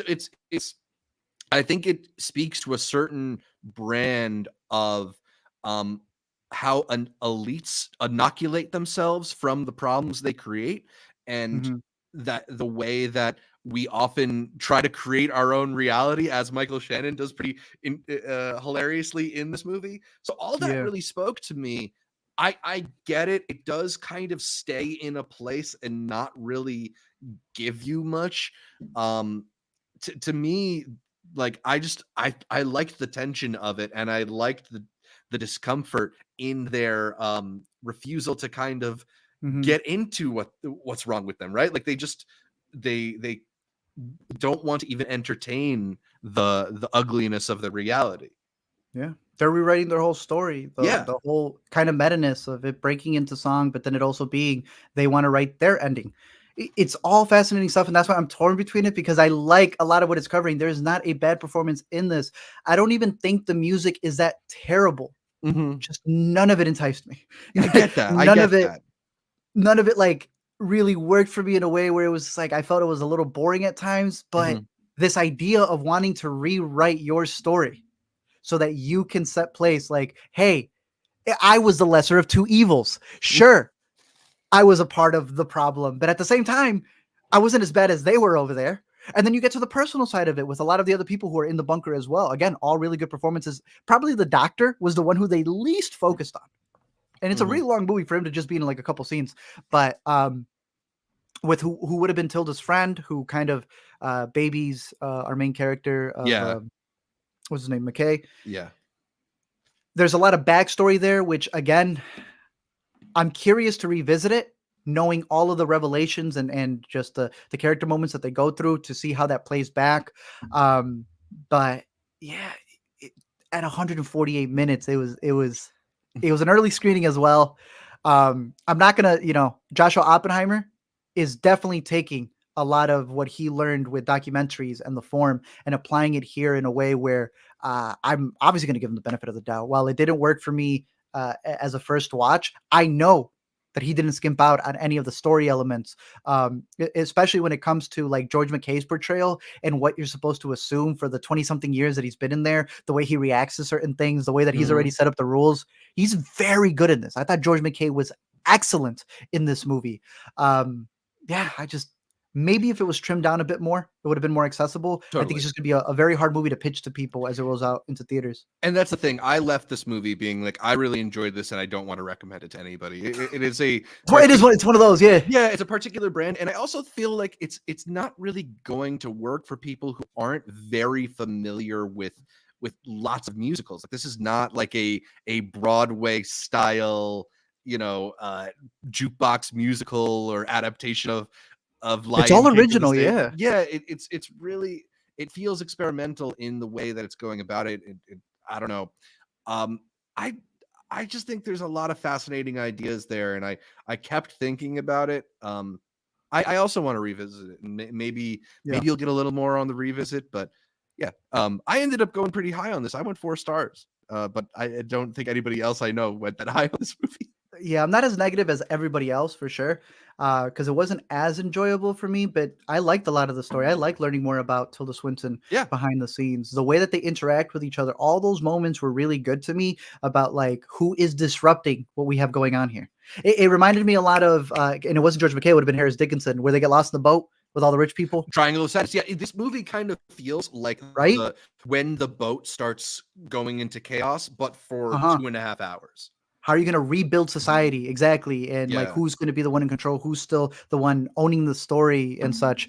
um And yeah, I have another thing also with Michael Shannon and how he was approaching everything. Where again, there's a lot of fascinating stuff in there, but damn, is it hard to recommend. Whopping 2-hour musical where my man goes like this, he does some with no good songs. Yeah. You were shouting out the performances. Shout out Moses Ingram, man. I think she comes in and really brings light to this movie. Dude, there was a moment, and oh yeah, Lady in the Lake is on here. They are putting clothes on her, and it's like this dress, and I'm like, bro, isn't that the beginning of Lady in the Lake? Immediately, I recognize where she was from because they do the same thing in Lady in the Lake. But she's very good in this as well. But yeah, keep this one on the horizon if you are interested in a story like that. It's not the first musical we're going to mention in here, but before we move out of it, Joshua Oppenheimer, great documentaries. Definitely check them out. They're so good. It's why I will be revisiting The End a second time. See what else I can get out of it. And that should be coming out, I think, December-ish, somewhere around there. Yeah, around Christmas, I think. Yeah. Another slew of documentaries that we have over here to go through, because a lot of these really play off of each other. My Stolen Planet is a documentary that premiered at Hot Docs, and it's pretty much talking about this documentarian who finds a lot of film reels from people who lost them, that were never developed. And then when she gets her stuff stolen because of everything that's happening in Iran and all the turmoil with the women over there, she realizes like, oh, I could be finding people's lost films just like my films keep getting taken away from me. And how these little edits that she has when she develops all of that lost footage ends up becoming what she considers these stolen planets, these memories that were taken away from people. So it's told in a very fascinating way. I doubled that up also with another documentary that won, if I'm not mistaken, the Chicago Award. And it is about a photographer. Why can I not find it as I had it over here? A Photographic Memory. It is about a filmmaker who is the daughter of this really big photographer who like shot for Gordon Parks, interviewed all these people. But because she never got to meet her mom, she's now developing all of her footage, all of her diary entries, all these different things, and almost has a whole conversation with her. And is able to like figure out who her mother was and also herself by going through all of her archives. And because she's the same age of her mother when she met all these people, when she goes to meet them, they think she's like a ghost. So it's a very fascinating documentary. Again, with a lot of these that are dealing with this idea of film and the memories that those things contain in order to be able to kind of be a storybook or a perspective that you never knew of a person. Another really good one, and has a very, very great ending to it as well. Let me see, what's the other documentary that I had on this list? A little bit different, but probably maybe my top documentary of the fest, as I look through my list right here, is this one called Life and Other Problems. It's a documentary about a giraffe that they're going to put down because they got no more room for it at the zoo. And it causes people to go crazy. It's a true story. Yeah, where people I'm upset were like, just hearing about it right now. The whole thing goes, okay, so if a giraffe doesn't count, where do we start saying, hey, we have no place for this human? Hey, we have no place for this other thing. And the guy decides to answer this question about the meaning of this giraffe and whether it should be killed by studying molecular biology. At what point do molecules have rights over other people? It is that type of documentary where he's going through all of it. And it reminds me a lot of this one from South by last year called Ark of Oblivion, where he wants to store everything in an ark that deals with data. And instead of just saying what should fit into the ark, like what memories should we take with us, the man starts going, what's the best hard drive? Like, what is the best storage system? Is it a floppy disk? Is it this? He ends up going all the way to DNA. He goes, human DNA in reality is a storage device. That is what the man does in this by not just explaining whether the giraffe should have been alive, should have been kept around. He starts explaining like the meaning of life. And I think if you liked Ark of Oblivion, or if you haven't heard of that one, put both of those as a double feature right there. Ark of Oblivion and Life and Other Problems, in terms of just really how we look at it, the importance of it. And I think it gets into the realm of like, you remember Gunda, where the director was pretty much like, if we can't respect the pigs of this world who feel pain, how are we going to be able to respect each other as humans? But it's interesting because he doesn't push away from the zoo's mentality of it, which is it is a cycle of life and people need to see it. But at what point is it the cycle of life and not just something that you are predisposing because the zoo is locking them up? Right. Interesting questions in there. And he covers a lot of people, different languages, all of the such. As of right now, might be my favorite documentary from the festival. Nice. Shout out Kyle Flynn in our live stream who said that they enjoyed Arc of Oblivion. They should probably check out Life and Other Problems as well. Add it to the watch list. Pretty good stuff there. Let me see. Moving up a little higher, I'll give a shout out to another Chicago pick over here called Transplant. I was about to say, did they got a picture for this? Transplant is about a young up and coming surgeon who starts working underneath one of the biggest surgeons there at the what's it called? Cut over here. This one, the hospital, who's supposed to kind of give him like the cosign so that he could be up next. But little does he realize that Bill Camp, who's playing this other surgeon, is kind of using him because he can't do surgeries the same way that he used to. So it's this push and pull of like, how long are you going to be able to be under his wing? And are you the one being used for a purpose or being used because this guy can't do it anymore? Jason Park previously did a movie at Chicago that played called BJ's Mobile Gift Shop, where it's literally a dude in Chicago who walks around and like a convenience store and sells you stuff. Also a really great pick that I would recommend. And I'm glad to see his feature, which did pretty well over at Chicago. Very cool. Getting into some of the international picks, bro. Vermiglio. This is Italy's submission, and it ended up winning the big award at Chicago. Wow. Okay. You are dropped here. I think early 1940s, in where a lot of the soldiers are coming back from the war, and the town's kind of split between, are they like scumbags who ran away, or are they people who just did not want to fight the war that they did not want to be in? And in particular, you follow this family where the father is the school teacher. And when I say school teacher, I'm talking about he's teaching kindergarten to 12th grade all in one room. And he's very harsh on his kids, in particular, the main one who you see right there in the back, who ends up forming a relationship with one of the soldiers who comes back. And it's a very subtle movie. I can definitely see why Italy's submitting this one. And I think has a very high chance of being one of the 5 to get selected, not just off the win for the Gold Hugo, but because it's a very lived in world. It is a very patiently told story. You're in the thick of the snow of it. And it spans through a lot of the characters and what they're dealing with. And in particular has a lot of lines that have resonated with me in terms of like, when do you give someone hope?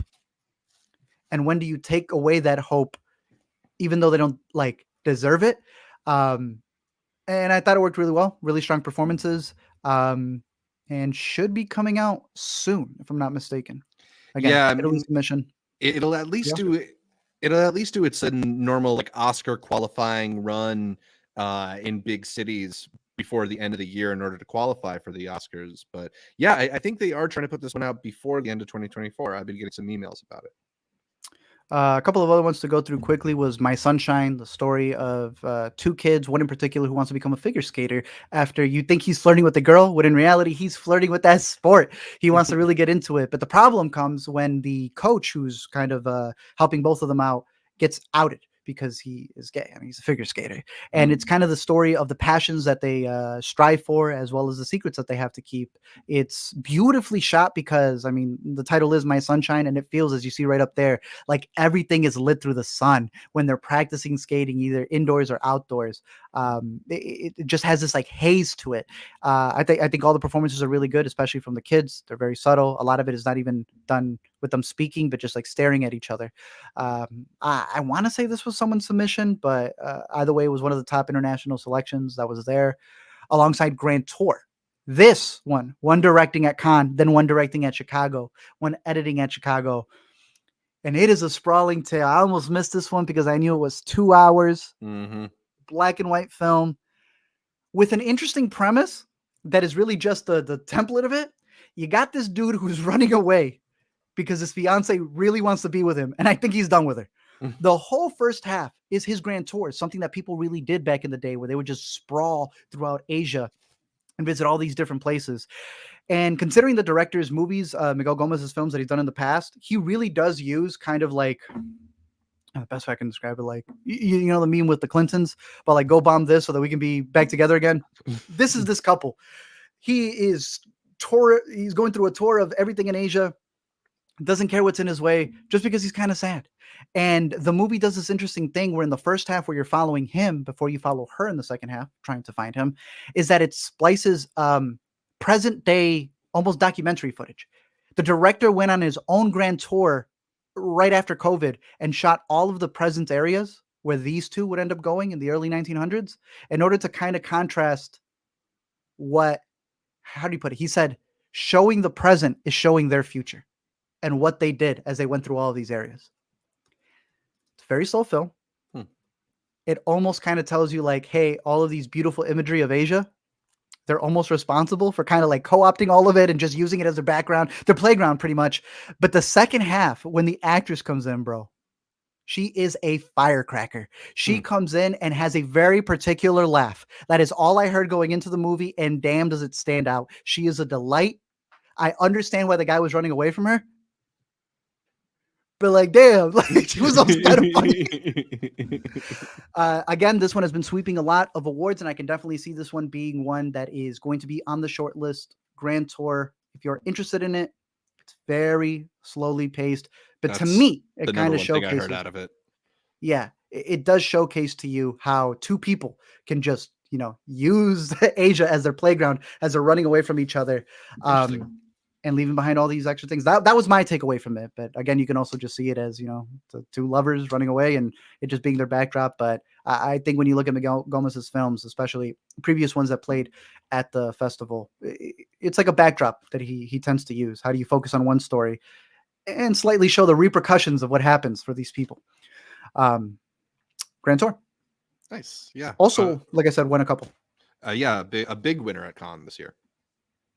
One that I know you caught at New York and was one of my final films. Yeah. I'm Becoming a Guinea Fowl. Let's talk about it.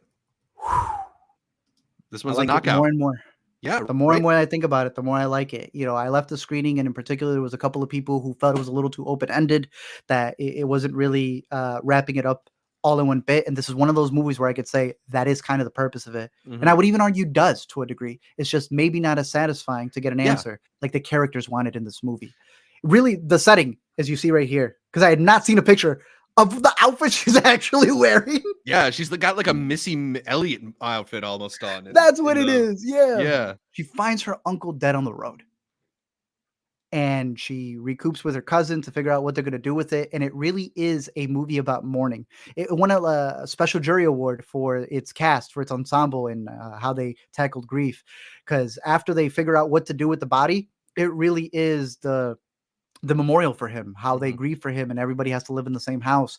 And it's how the family starts uncovering the past and everyone's interactions with the uncle. Yeah. I don't want to say it's artsy. It does have its artsy elements to it. It's a very patient film as well. But I think all of those bits, especially with how they bring the title into play, I don't know, it kind of, it worked very well for me. I know it may not be everybody's cup of tea, but I thought the performances were very anchored, especially if you've ever seen people who have dealt with this subject matter, and how a lot of people want to keep it a secret and a lot of people want to put it on the forefront. And how a lot of people maybe want to tell you to just shut up because it's not something that's going to benefit the family. And no, I thought it was outstanding. Yeah, to me, this was watching a pot of water boil on the stove, where at first you're kind of like waiting to get those little bits of bubbles and simmer. Like there's a little bit of like setting the table and setting the scene. And I compared the beginning of this film to Shiva Baby, because it's also like these examinations of distant family members coming together for this period of mourning that has all these like real cultural nuances to it. In Shiva Baby, it's, like middle-class American Jews. It's in this film, it's middle-class Zambians. And, it's kind of humorous for the first half. It's really about like the weird interactions between these family and the nuances of how they grieve in particular. But then like, as it starts to simmer and bubble up, and these things that get dredged up from the past come to the forefront, it really is this fascinating examination of how families deal with upsetting elements and what it's like when you have to contend with drama or bad actions that occur between family members. And I thought it was a really excellent look at just sort of patriarchal dominance, and as well as the ways in which younger generations are often told to be respectful and mind their own business and not really make a fuss. And I don't know. Yeah. I thought this was a really excellent film, and as you mentioned, like it just kind of burrows into your brain and gets better the more you think about it. Yeah, especially like with the matriarchs in the movie, because a big part of it is like who knows what's happening in the family Right. before you realize like, well, how long has it been happening in the family? It's not just for them. It's, you know, a generation that went through it and is now imposing, hey, this is how we got through it. You have to do the same thing. Who's going to be the guinea fowl who gives the warning, as they explained? Yeah. But even in the way that it's told, like you're saying, there's some very funny elements at the beginning. They play with some dream sequences, but it's also the approach of like you have the father figure who has a hilarious scene where he's just on the phone. Mm-hmm. And then him being on the phone the second time around is some of the most heartbreaking stuff because he cannot ask the question that he wants to face to face. He can only do it through that medium. Very, very good movie. A24, bro. I don't know what they're doing with this rollout though, because this was a last minute addition to our press schedule. I know for you guys, it was like only one movie, one showing of it that they had for I think New York and maybe even TIFF. I don't know, man. I don't know the date on this. The A24 sometimes has those movies that are really good, but they under the silver lake them. Like they're just right there. They're available for you to find, but are you going to get it? It was literally 12 hours before the press screening for this one was up. But hey, shout out our press people over here at Allied. They made sure we got the public screening, so I got to see it with the crowd. Which again, I think to the mainstream audience, they may feel it's a little too artsy. But I think, like you said, it burrows in your brain to the point that hopefully some of the performances and the sequences that happen here stick with you. Yeah. And I thought the ending was killer. Like I get feeling like it could be a little bit ambiguous, but I think the movie says everything it needs to say. Agreed. Keep that one on your radar. On Becoming a Guinea Fowl. Yeah. I went a full 4 stars on it. Really? Yeah. I haven't submitted mine yet, but I was definitely cleared 3.5. Was wondering how much more it was going to stick for the 4 stars. I might go 4 as well. Where am I at? 2 other international films to cover here. One is titled A Quiet Son. The actual Quiet Son won the Best Actor award. And I thought he did a pretty good job because it's about a father whose son starts getting radicalized by these like skinheads. And interestingly enough, soccer. He just thinks they're ultras, Dad. They're just really into soccer stuff. But in reality, they're out there and they are, pushing up against a lot of the political stuff that's there. They are terrorizing the town. They are graffitiing, doing all these different things. And it really is the father's kind of perspective of like, what am I going to do? Am I going to risk everything for my son? How can I, like, what can you do? I think it does fall into the level of its approach being, hey, when we blame the parents when a kid does something, maybe sometimes it is out of the parents' control. I did feel a little bit of that because there's a very big monologue that happens about like, what else was I supposed to do? But at the same time, I think it's also asking other questions like, at what point does a soccer stadium really become a hub, bro? You know this more than I do, but there's a sequence here that happens, as you can see there from the thumbnail, where they are at the soccer game. They think they're going out to spend time as a family. Hey, you're going to stop dealing with all of these chumps that are out there? Sure, let's go to the soccer game. Dummy forgets. Where do you think he met them? And if you're meeting people at that place, how is that not the epicenter to it? And what do you do? I don't know. It's kind of weird. Like that is the rally place almost. Yeah. Which is why I'm saying we got to get rid of soccer, bro. Like that is just an epidemic. It is a force of hate and evil. No. It sounds fascinating. I'm really interested in it. And shout out our buddy Ewan. I see he also he really liked it. Yeah. He dealt with ultras probably, bro, because this is that next level there. But no, a really good movie, solid performances, and I'm curious on your take once you see it. Another one that I thought was just a little bit higher than this one. I believe this may be a submission as well. Once the submission comes out, we'll be able to tell you, we covered them on the podcast. The Sparrow in the Chimney, a very, very interesting look at a family who's taken over the mother's home. The mother clearly, they're not given the best upbringing, but you have one particular sister right here who you see on the poster who is living there with her family. When her sister comes in and starts kind of moving in, and it's all the turmoil that's happening. She's got a daughter who's kind of very flirty as she's coming of age.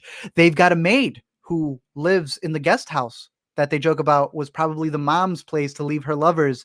And maybe it's one of their lovers. There's all of these secrets that the family keeps as they're living together in this place that I think make it worth a rewatch once you see who knows what or who has what over the other person. But it very much is about trauma, generational trauma, and this idea of like they all dealt with the mom in a different way, and thus they see the place in a different way. And at what point is it not just the person who brought you up, but the place in where they brought you up?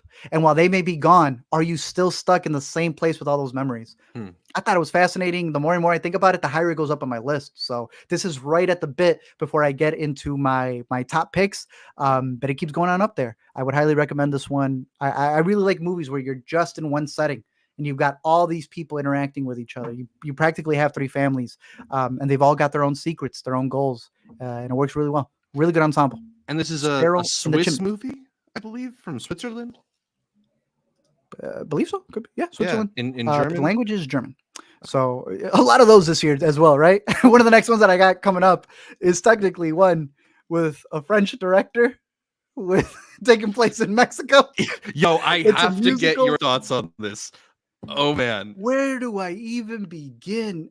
Emilia Perez was not on my radar to catch at the festival because I knew it was going to come out right away, but you tuned in after New York and you said, nah, this is one you got to see with a crowd. And you were telling me all these crazy things about it. And you were like, it's exhilarating. It's got all these different things.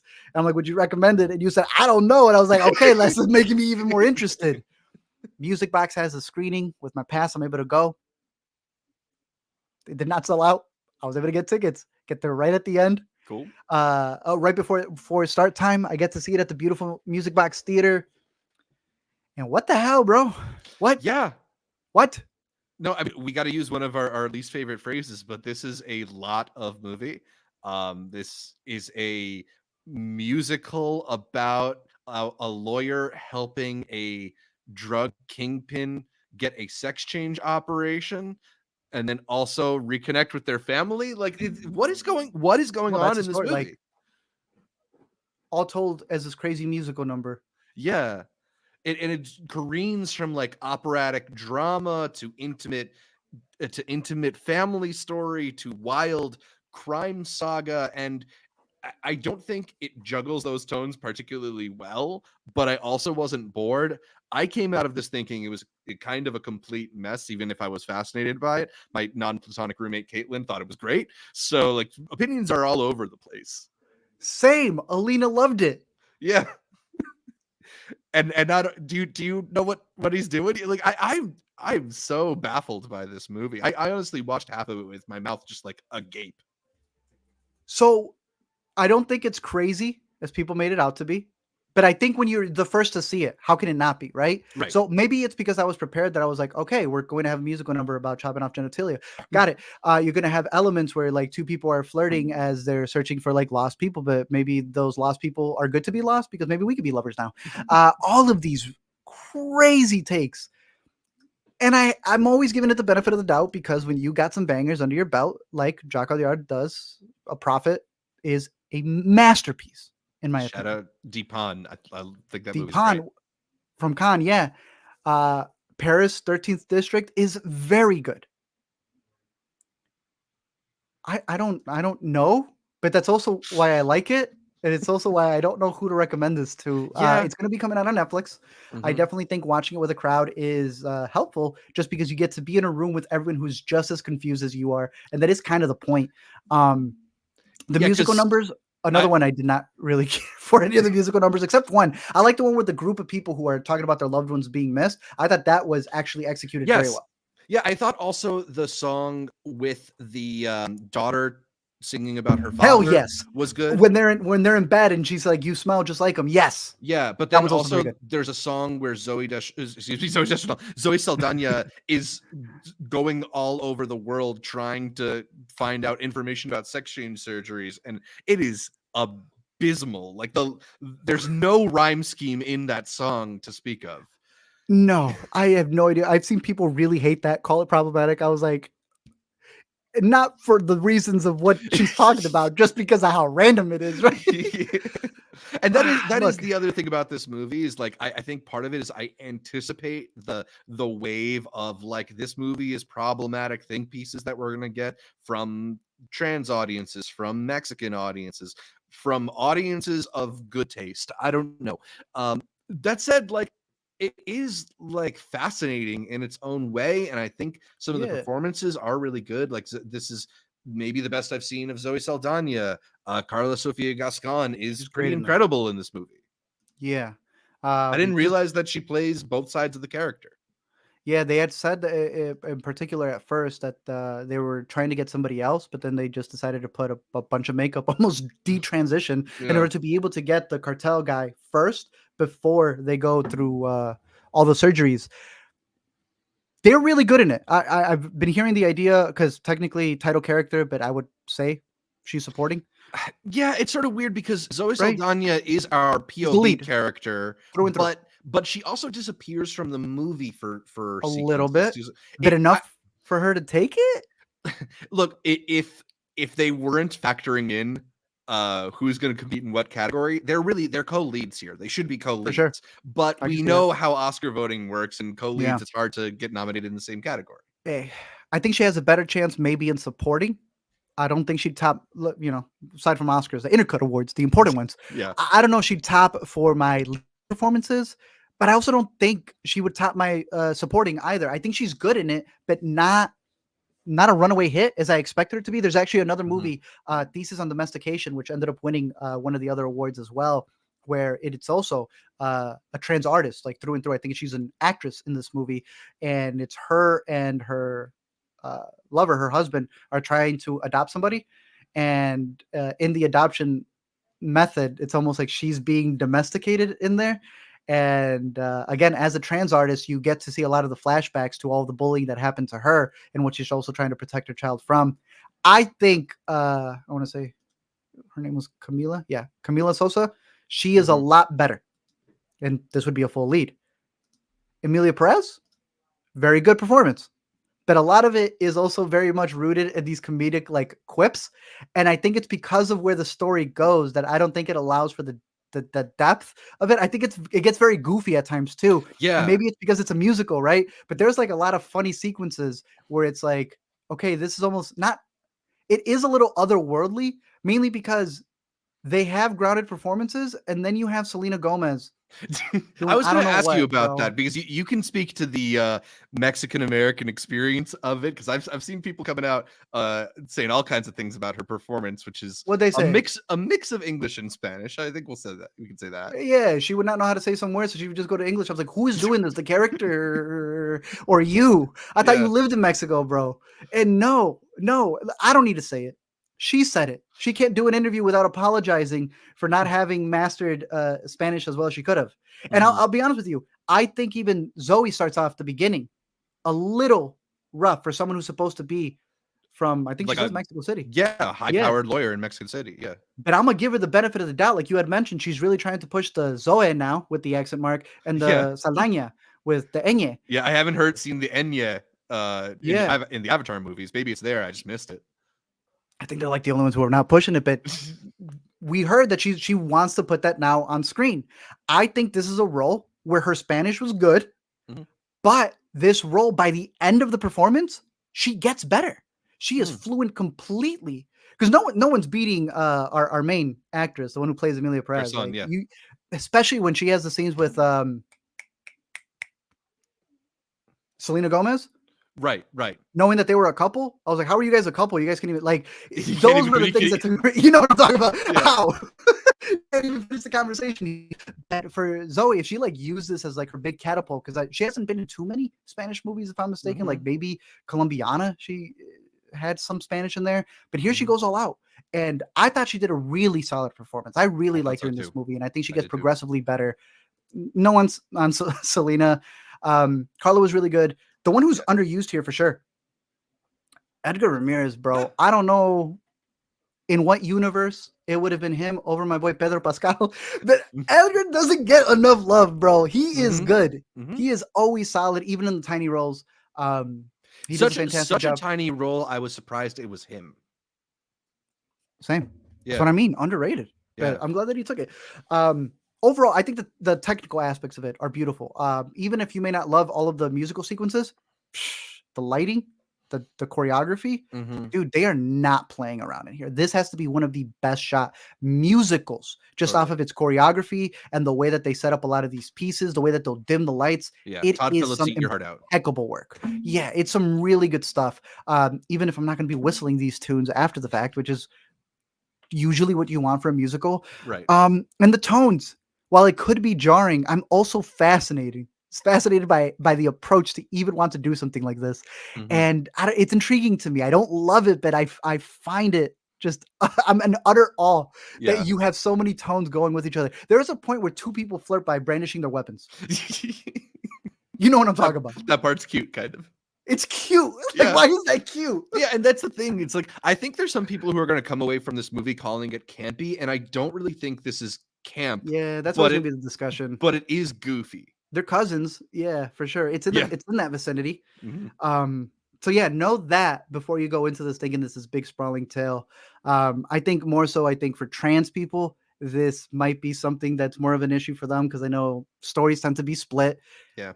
But this is a trans artist in there. I'm going to respect her telling the story. For the Mexicans out there, this is going to Netflix.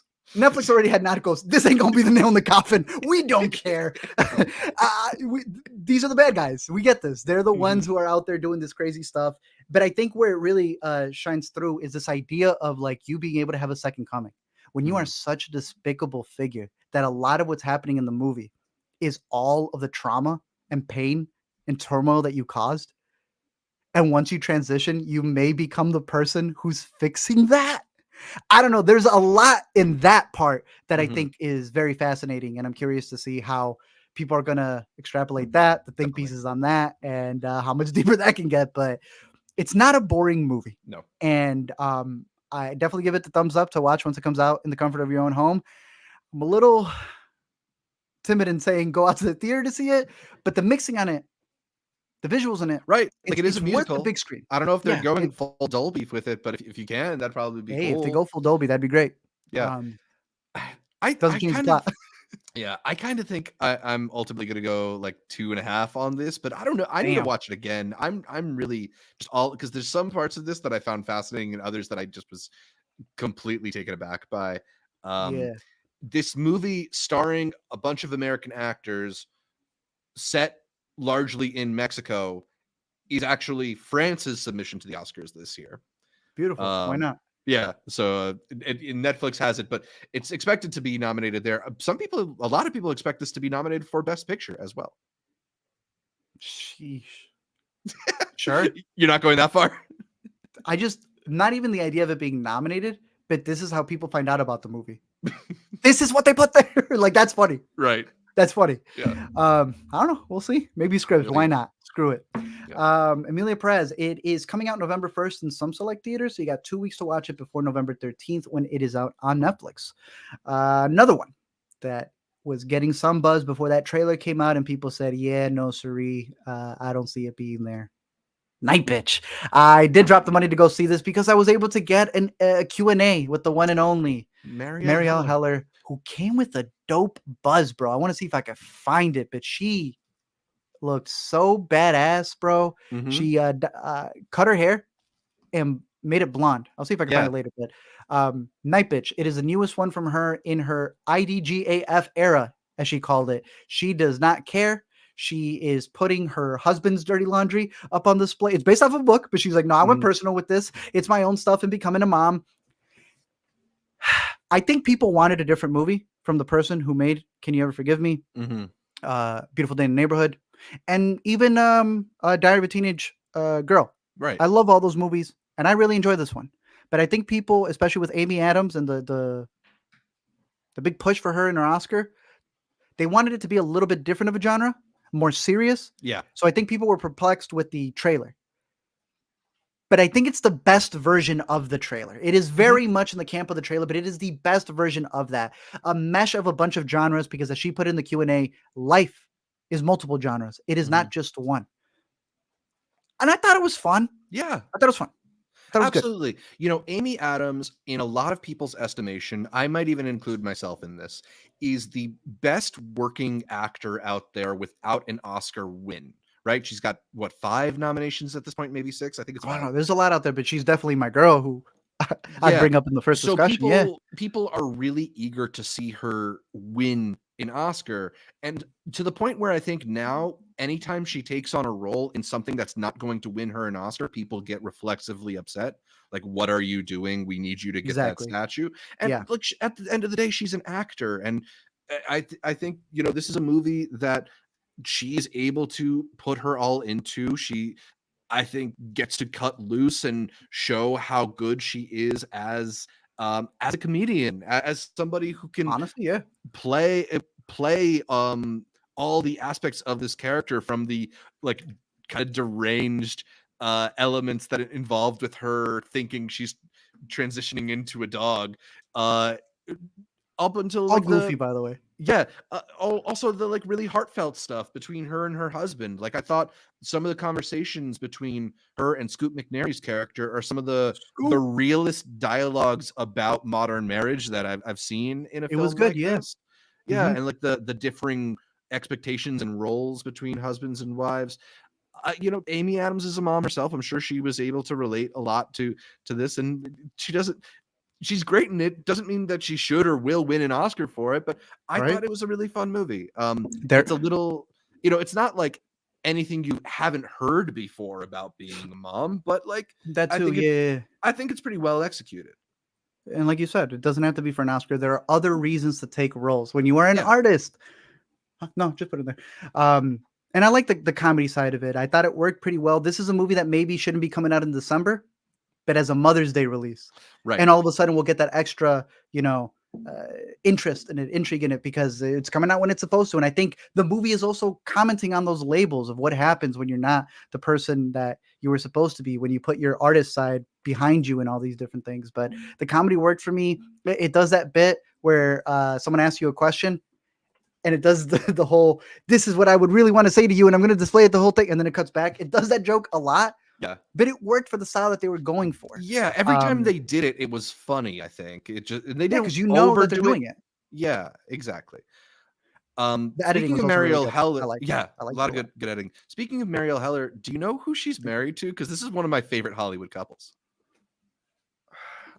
I feel like I do, but give me a clue. Give me a clue.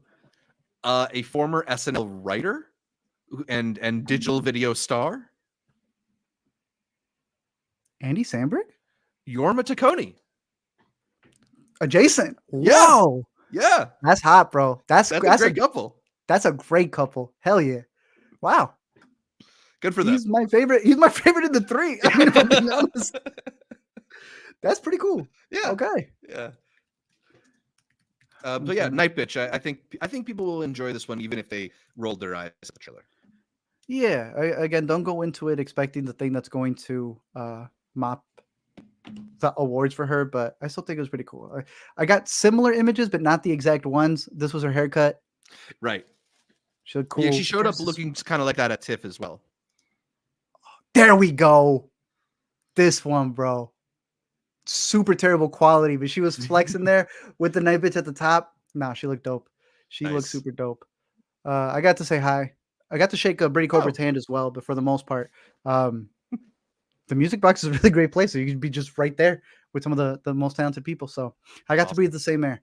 I got to exhume out the Saltburn, and I got to breathe in the better feminine energy from the one and only Mariel Heller. One of my favorites out there. Another big reason why I definitely have this one. Probably higher than most people will have. But again, I can put the award stuff to the side and see, hey, artists make movies to tell the stories they want to tell. Exactly. And I can see what she was venting here. Nightbitch, out in theaters, I want to say December 6th. So nice. Yeah, not too long of a wait. Nah. All right. We are in my top 15. So we'll do these 5 really quick since we have a top 10. And I'm pretty sure for the most part, you've seen a majority of these. Cool.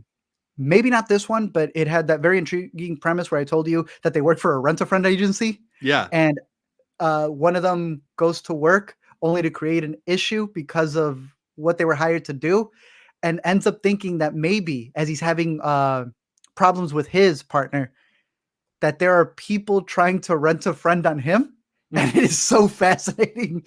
The imagery in here with the stuff that they end up being set up to do, the idea that it's more than just a rent-a-friend agency, but you can rent a pet. So many funny stuff, especially when it starts playing with this idea of like, when are you actually being authentic? Or are you setting up scenarios just to be able to fabricate whatever you want to give to somebody? You pay people to be in the way so that you could be the protector for them and such. But a very interesting story, and I found it to be pretty hilarious. Put this one on your radar if you're interested. This definitely feels like a movie that would get picked up. Peacock. Nice. Fowl? Was that what the original title is? Yeah, Fowl maybe. Fowl. That makes sense. Yeah, because it's a German movie, so I guess that's how you say Peacock. Yeah, I just Google translated it. It translates to Peacock? Yeah. Not Paramount?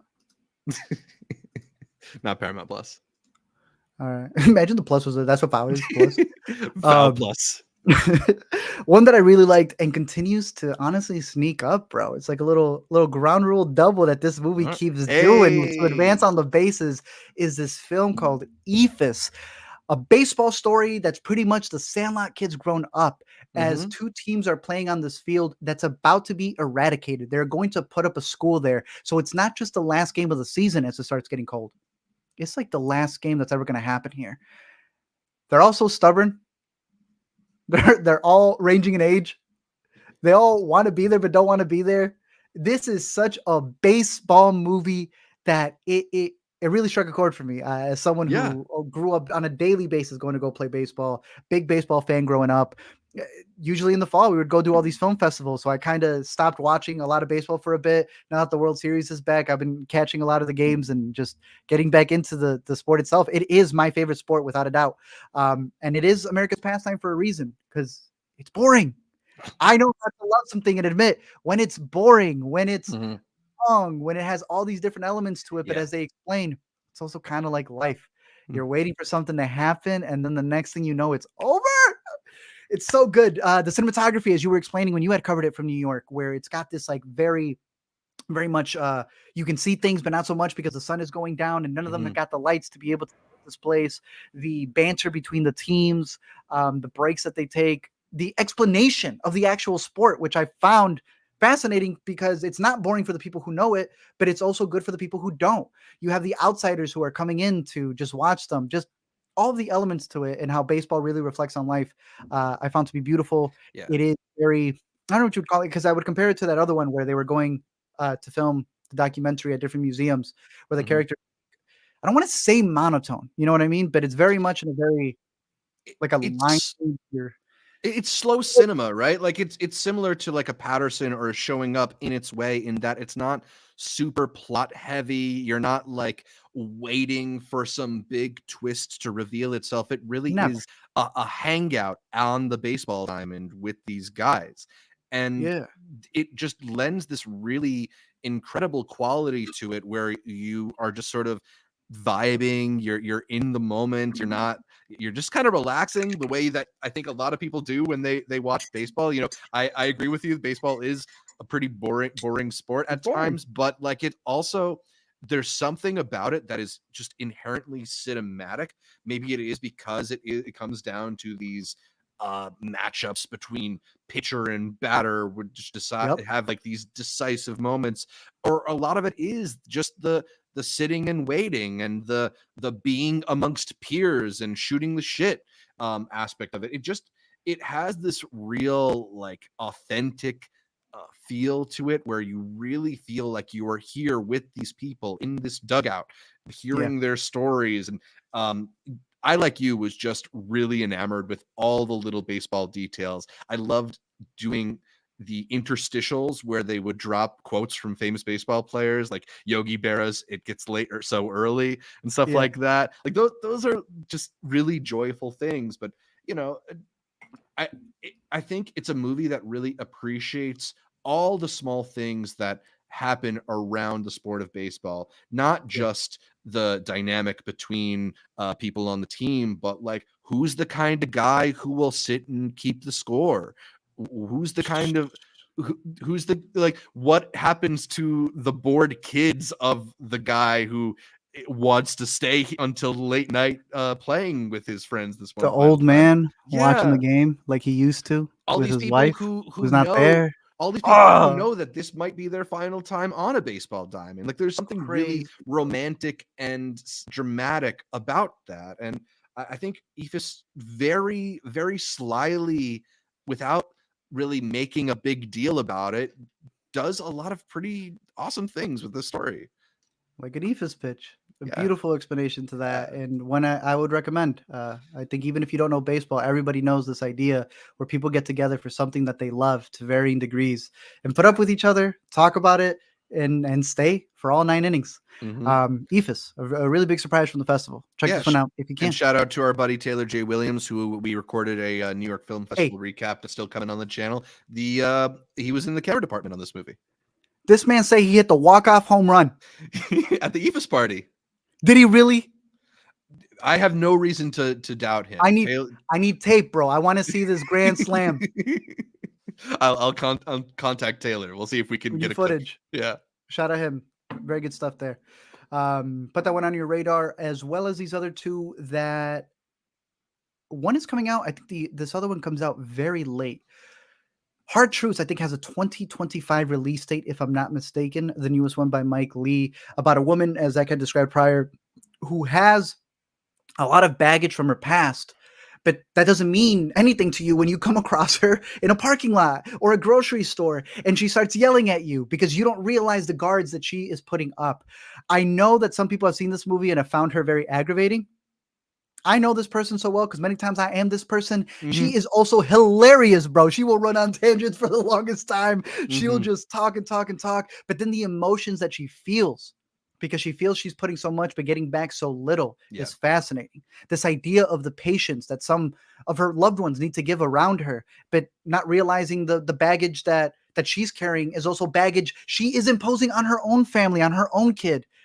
I don't know. This was a really big surprise for someone who respects Mike Lee. But many times, very slow moving director. Mhm. Many times he'll do a lot of, like, what is it, Turner? I think about the painter.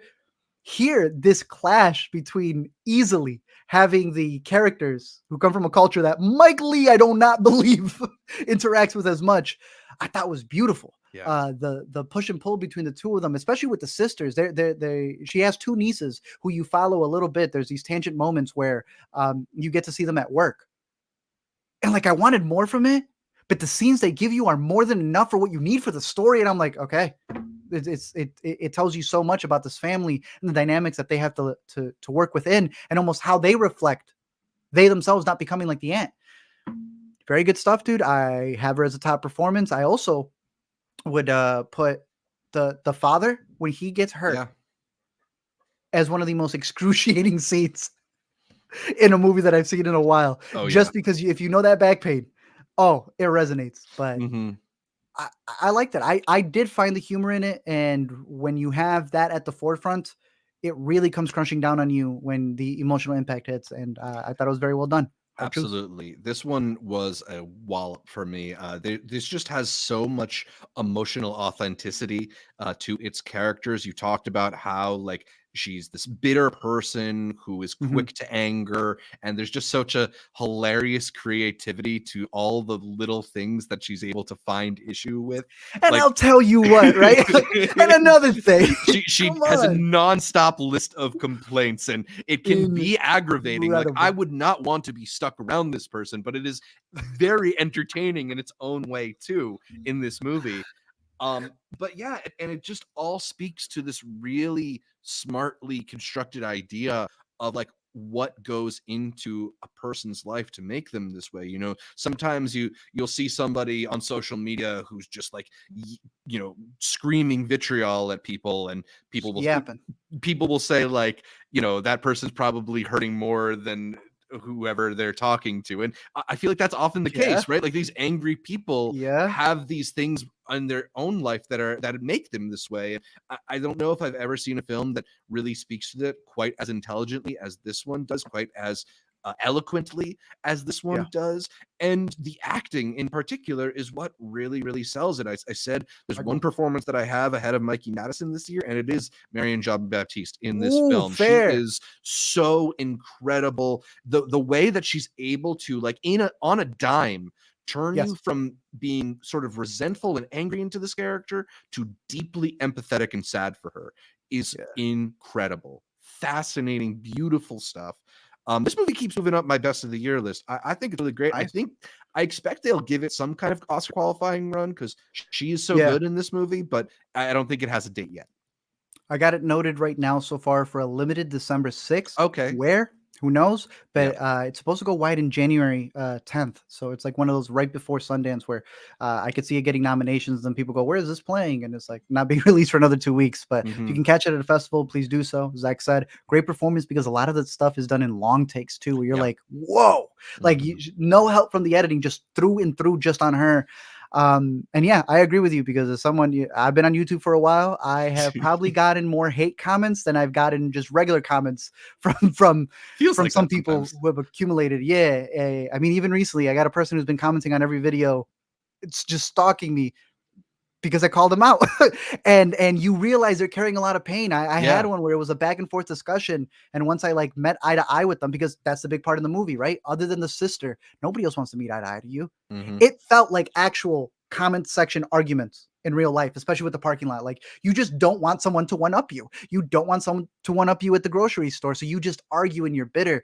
And I've had moments where when you meet eye to eye with somebody, they will tell you, even in the comment sections, even without an Avi, as anonymous as they are, hey, sorry, I realize I was pretty bitter. I just have not been well at home. I've been on YouTube for a long time. Damn, I worked at a McDonald's drive-thru, and I've seen how people are when they are hungry. You and Trump. It is no different when you are online and people are coming at you with their own baggage as well. They put it under the stuff you have to say, but you know, we say words for a living, so of course I take the words that people say back to a varying degree, and I understand that many times it comes from a place where they just want to be heard, and there's a live action embodiment of it, and I found it fascinating. A very good movie, hard truths. Give this one a watch, and if you have someone like that near you, or if you're acting like her at times, you learn from this. Yeah, give him a hug. I don't know, man. Give him a hug. Really, that's one of the biggest parts. Yeah, really, really glad you responded to this one. I think it is a pretty special movie. Really good stuff. I think one that I may like a little bit more than a lot of other people, Blitz. I think it's one where because of Steve McQueen, we expect so much more. But I like the big structure that he goes for this, of it being this very big World War epic where a mother has to let go of her child in order for him to be protected because of all the bombings that are happening. And then the kid goes on his own journey because he runs away, and it becomes this almost search for him while he's searching for his way back home. But I thought, you know, the big set pieces that he's able to get was at a level that we have not seen Steve McQueen do. You know, the Prime movies, the 4 that he released with Small Axe, were still a little bit smaller. I think what would be his biggest movie? 12 Years? Yeah, that, or maybe Widows, just because of the cast is so good in that one. Maybe because of the cast, right? But even here, like, you have set pieces dealing with bombings, dealing with under bunker camps. This definitely feels like, if not his biggest movie, then close to it. And for that, I liked it. I respected it. I like the journey that the kid goes on. I think he's a very good child actor, and especially with him trying to come to his own with a lot of the flashbacks of him being a young black boy living there in the UK, and then seeing how other people interact. Being at the lowest of the lowest with Stephen Graham, who I did not know was in this movie. When he pops out, I was like, damn, this guy is crazy. And even Saoirse Ronan, who I know is another person where The Outrun may not have been the movie people wanted it to be for her Oscar chances. And this one, I wouldn't say is one that she's going to be pushing for that. But I loved her character in this, and what she's willing to do for her son as well. I know it's coming out to Apple around the end of November. I think it's November 1st in theaters, Apple November 21st. Exactly.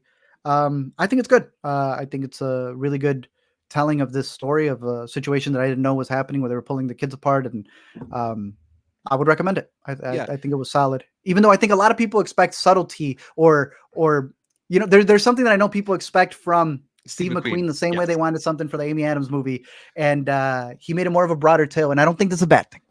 Yeah, I mean, I hear that. I do think I have some of those hangups with it that you were talking about, in that, like, if you compare this to other Steve McQueen movies, I think I prefer a lot of the other, like, this is, Yeah. it's not like a Went worst from Steve Hunger McQueen to this, movie, you're right? like, Like, whoa. yeah, and there's just elements of this that are a little more conventional than I expected from a Conventional filmmaker like is, that. yeah.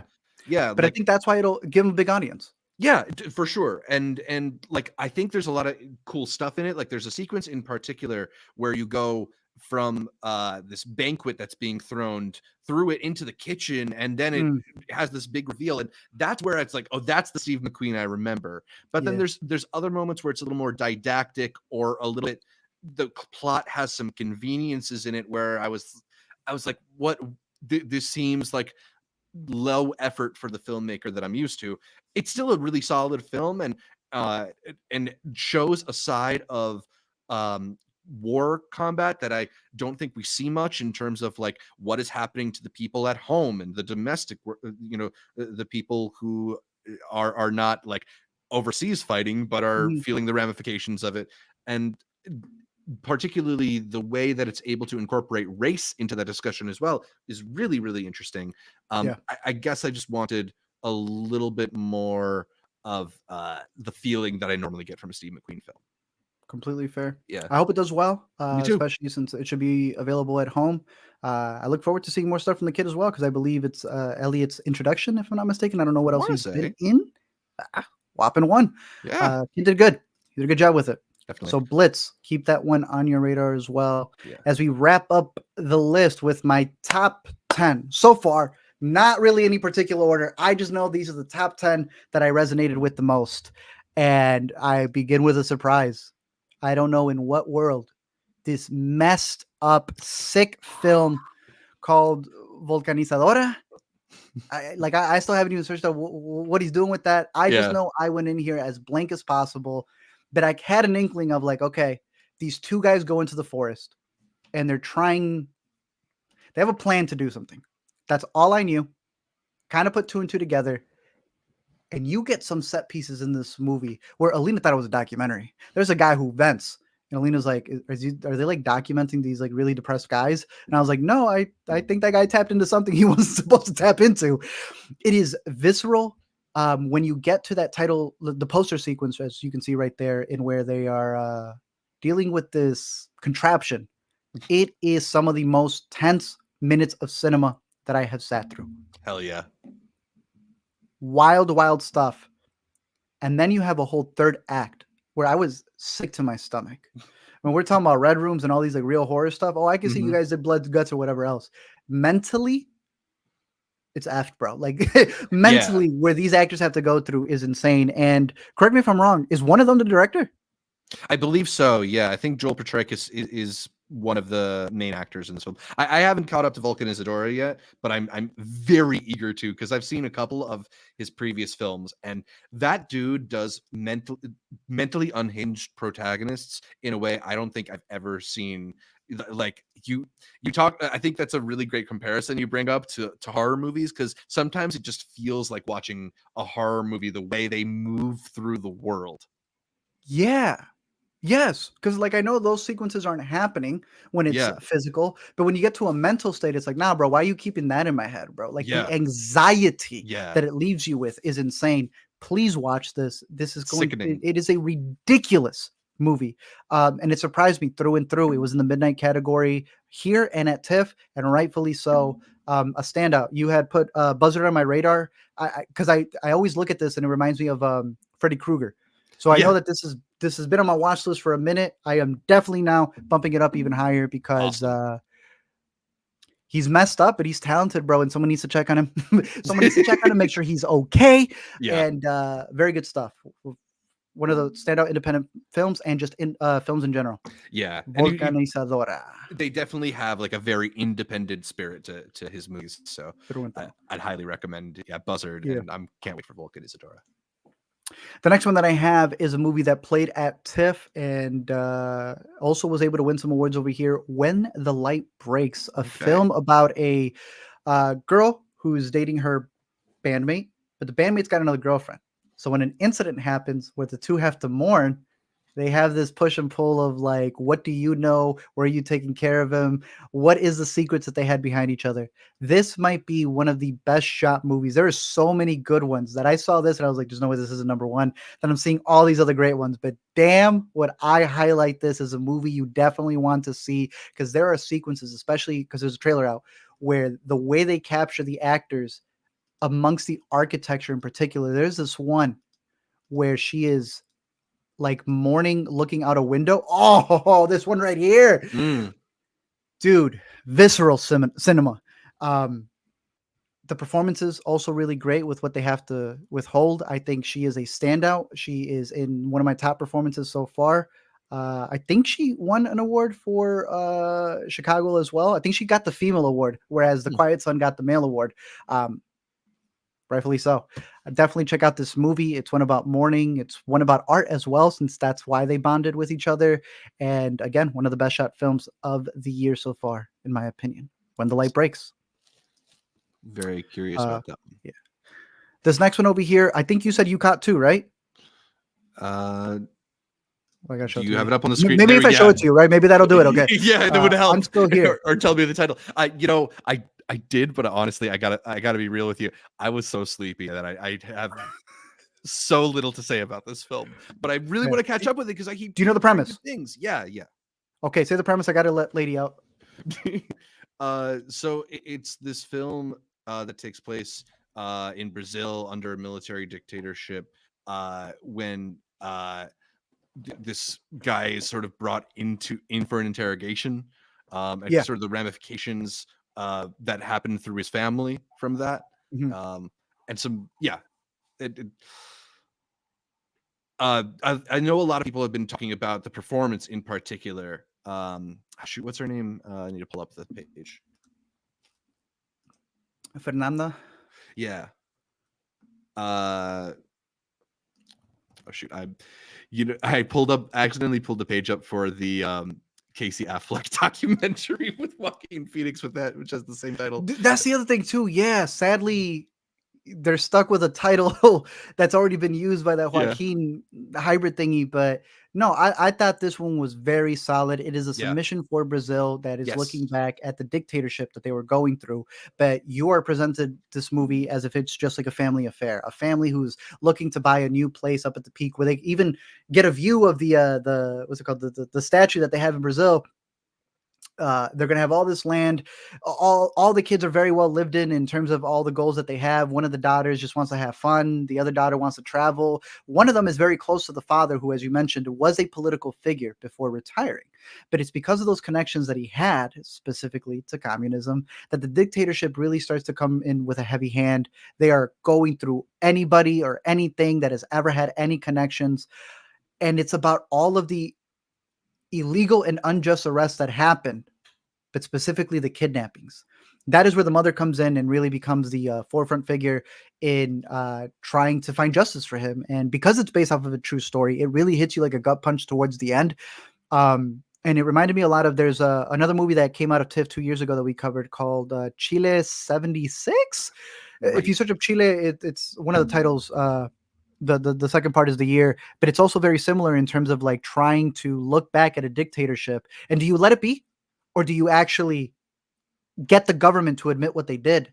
I think of La Llorona, the good version, where it's shot in black and white, and it's about the guy, the dictator. I think he was from Guatemala. So just, all these states, all these places, different places, same damn crimes, right? Yeah. And it's him being haunted in a very fable way because of the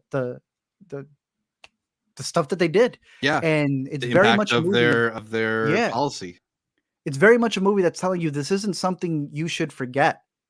I don't even think you should forgive, but when people aren't dealing with the repercussions, you can't really move the country forward if you're not willing to rectify the past. And I think this stands out fully like that. Again, it's jarring the way that you're hanging out with the family, and it feels very lived in, and then all the turmoil comes in. But I thought it was a standout, and makes my top 10 of the fest so far, and one that I'm rooting for to get one of the 5 slots for international. I'm still here. Very cool. Yeah, give it a rewatch again. I'm really eager to, because I keep hearing good things. I just, those Caitlin 10 a.m. screenings are hard to appreciate. No, 10 a.m. Caitlin saw it too, and also really liked it. Good. It's a solid one, and I would have her as well. Fernanda in the top performance of the year so far.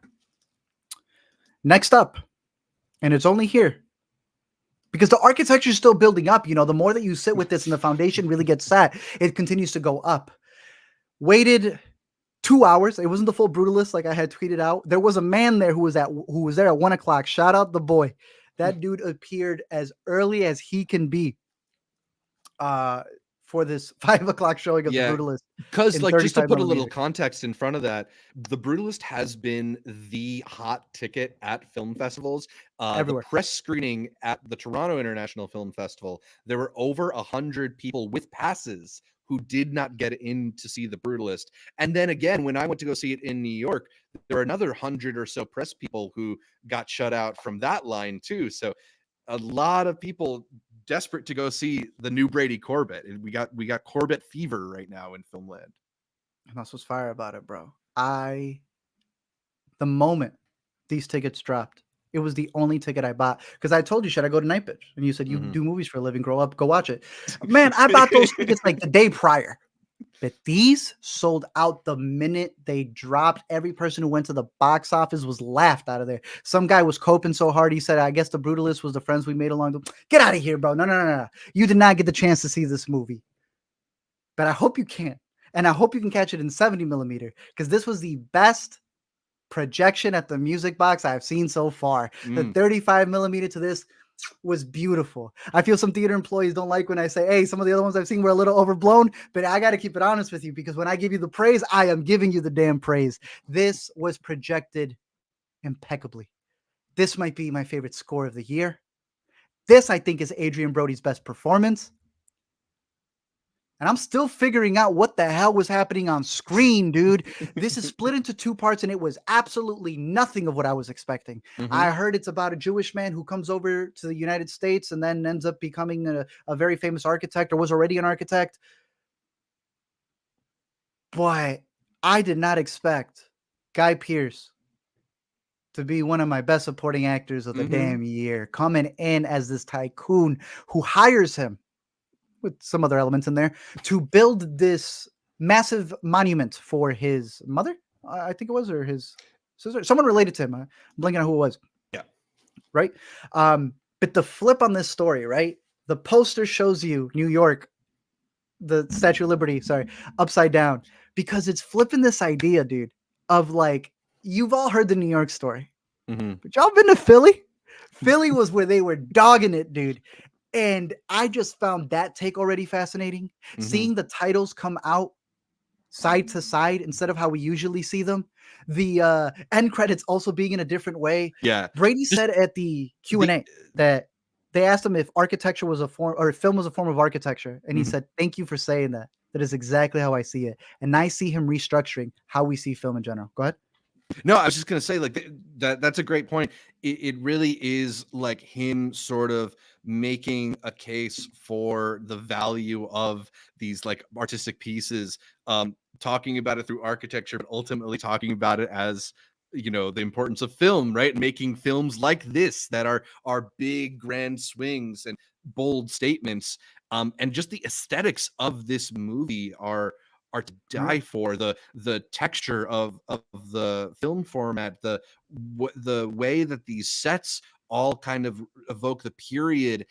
There's a grandness to how it's filmed, to how it's scored. I really want to talk about that score. Daniel Blumberg, I think, is the guy who did it. It is easily, to me, the film score of the year. It has this real grand sweeping nature to it that I think helps lend the film that gravity that each moment has, that these are not just like the happenings in one man's life, but a microcosm of the American dream, or the American dream inverted. You shouted out that image from the poster of the Statue of Liberty flipped.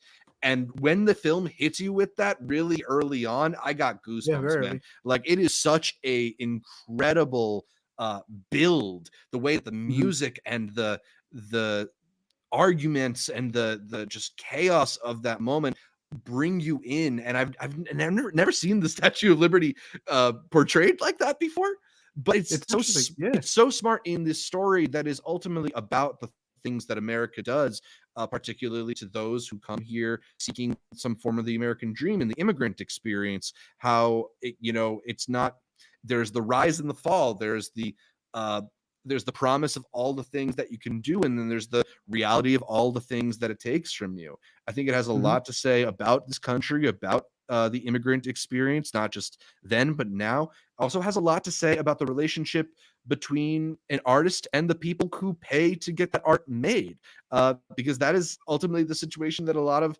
filmmakers find themselves in, is not just trying to get their art made, but trying to find someone who's willing to see it get made and pay for it. And I think the film is really fascinating. I'm curious how you felt about that split between the first half and second half, because our sort of reactions from Amanda and Chase after TIFF was that they loved the first half and they appreciated the second half, but don't think it was quite on the same level. What was different about it? I mean, I think to me, it's really like I was talking about, like the rise and the fall, the promise, and then the reaping of the negative rewards. He was falling a lot in the first one. True, but there's just this like electric optimism, I think, in the first one that is not as present in the second half. And I'm not saying that to say I agree. I'm kind of playing devil's advocate a little bit here. I think a lot of things, a lot of ideas that were planted in the first half are ultimately harvested in that second half. I agree with that. Though it does, like, it does make some ideas a little more literal than I was expecting. If that makes any sense without spoiling anything. For me, I think a big thing about the shift between the two was I had heard a lot of people say how different it was, and I literally thought we were going to be in Europe for the first half, right. And then he came to America. That's how like drastic I thought it was going to be. I still see it as kind of like the setup, and then him getting the big job with Guy Pearce's character. So to me, it was kind of like all in the same. But I very much agree with that idea that it's him kind of showing you filmmaking. It is this idea of an artist and who they have to deal with who funds it. All the ideas they have to push back on. There's this one where he explains what's ugly and who's to blame. Banger of a line. Yeah. But it all leads up to this one massive thing, which is the closing line. I won't say what it is, but I mean, it almost makes the entire movie, whether you find it maybe a little too long or boring, because it could definitely be those things. I don't think it's as accessible as people may be making it out to be. I think movies that they have mentioned prior, like people have been saying No Country, people have been saying There Will Be Blood. I think those are even more accessible than the brooding nature that this one has, especially with the way that they're capturing characters. I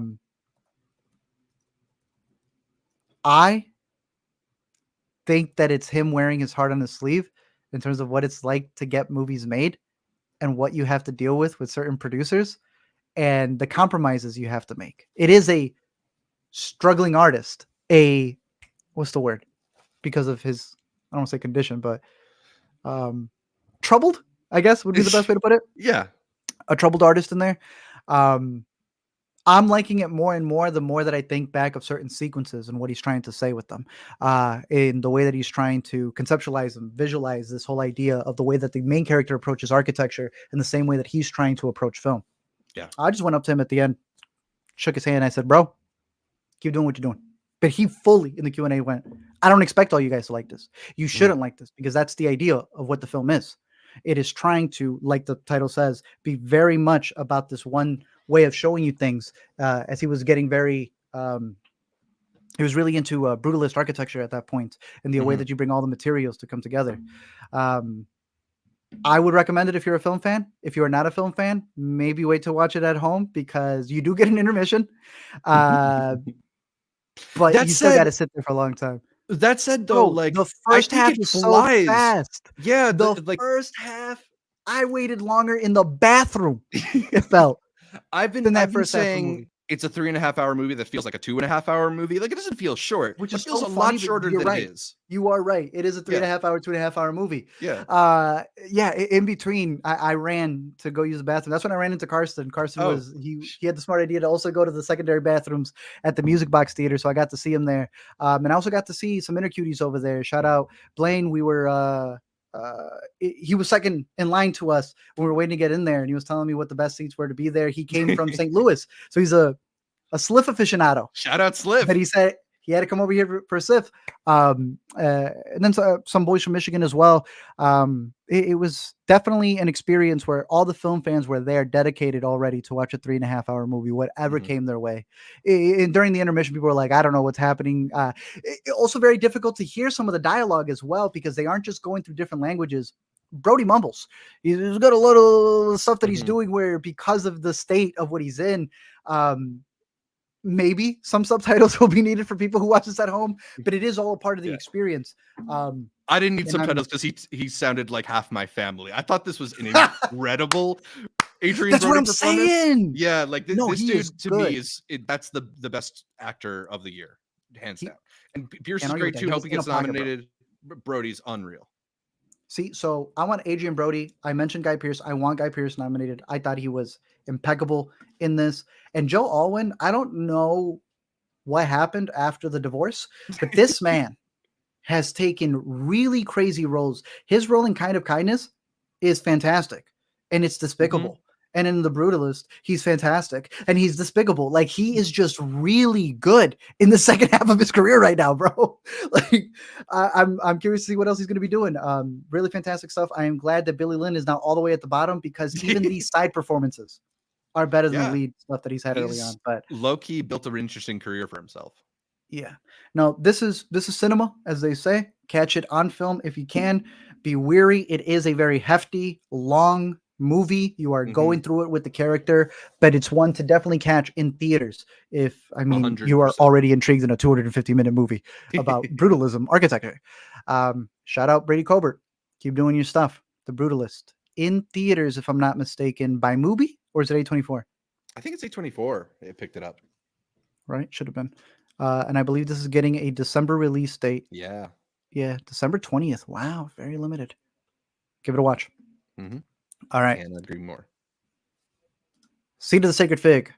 Mohammed Rasoloff has made some bangers that I've seen at Chicago as well. This feels like a sister movie to There Is No Evil. What happens when you have a father figure who is fully responsible for all the turmoil and crap that is happening in your country, and the daughters are like, Mom, I don't know how you're agreeing with this, but enough is enough. You had mentioned 4 daughters earlier. And I think that's a very good contrast, or like a good double feature to have with this. And what happens when you have a mother who pushes a lot of the ideals, believes that the law isn't just ordained, but is God-given. And when you have kids realizing, this is not the way that we should be, forget the country, this is not how we should be living in our own house.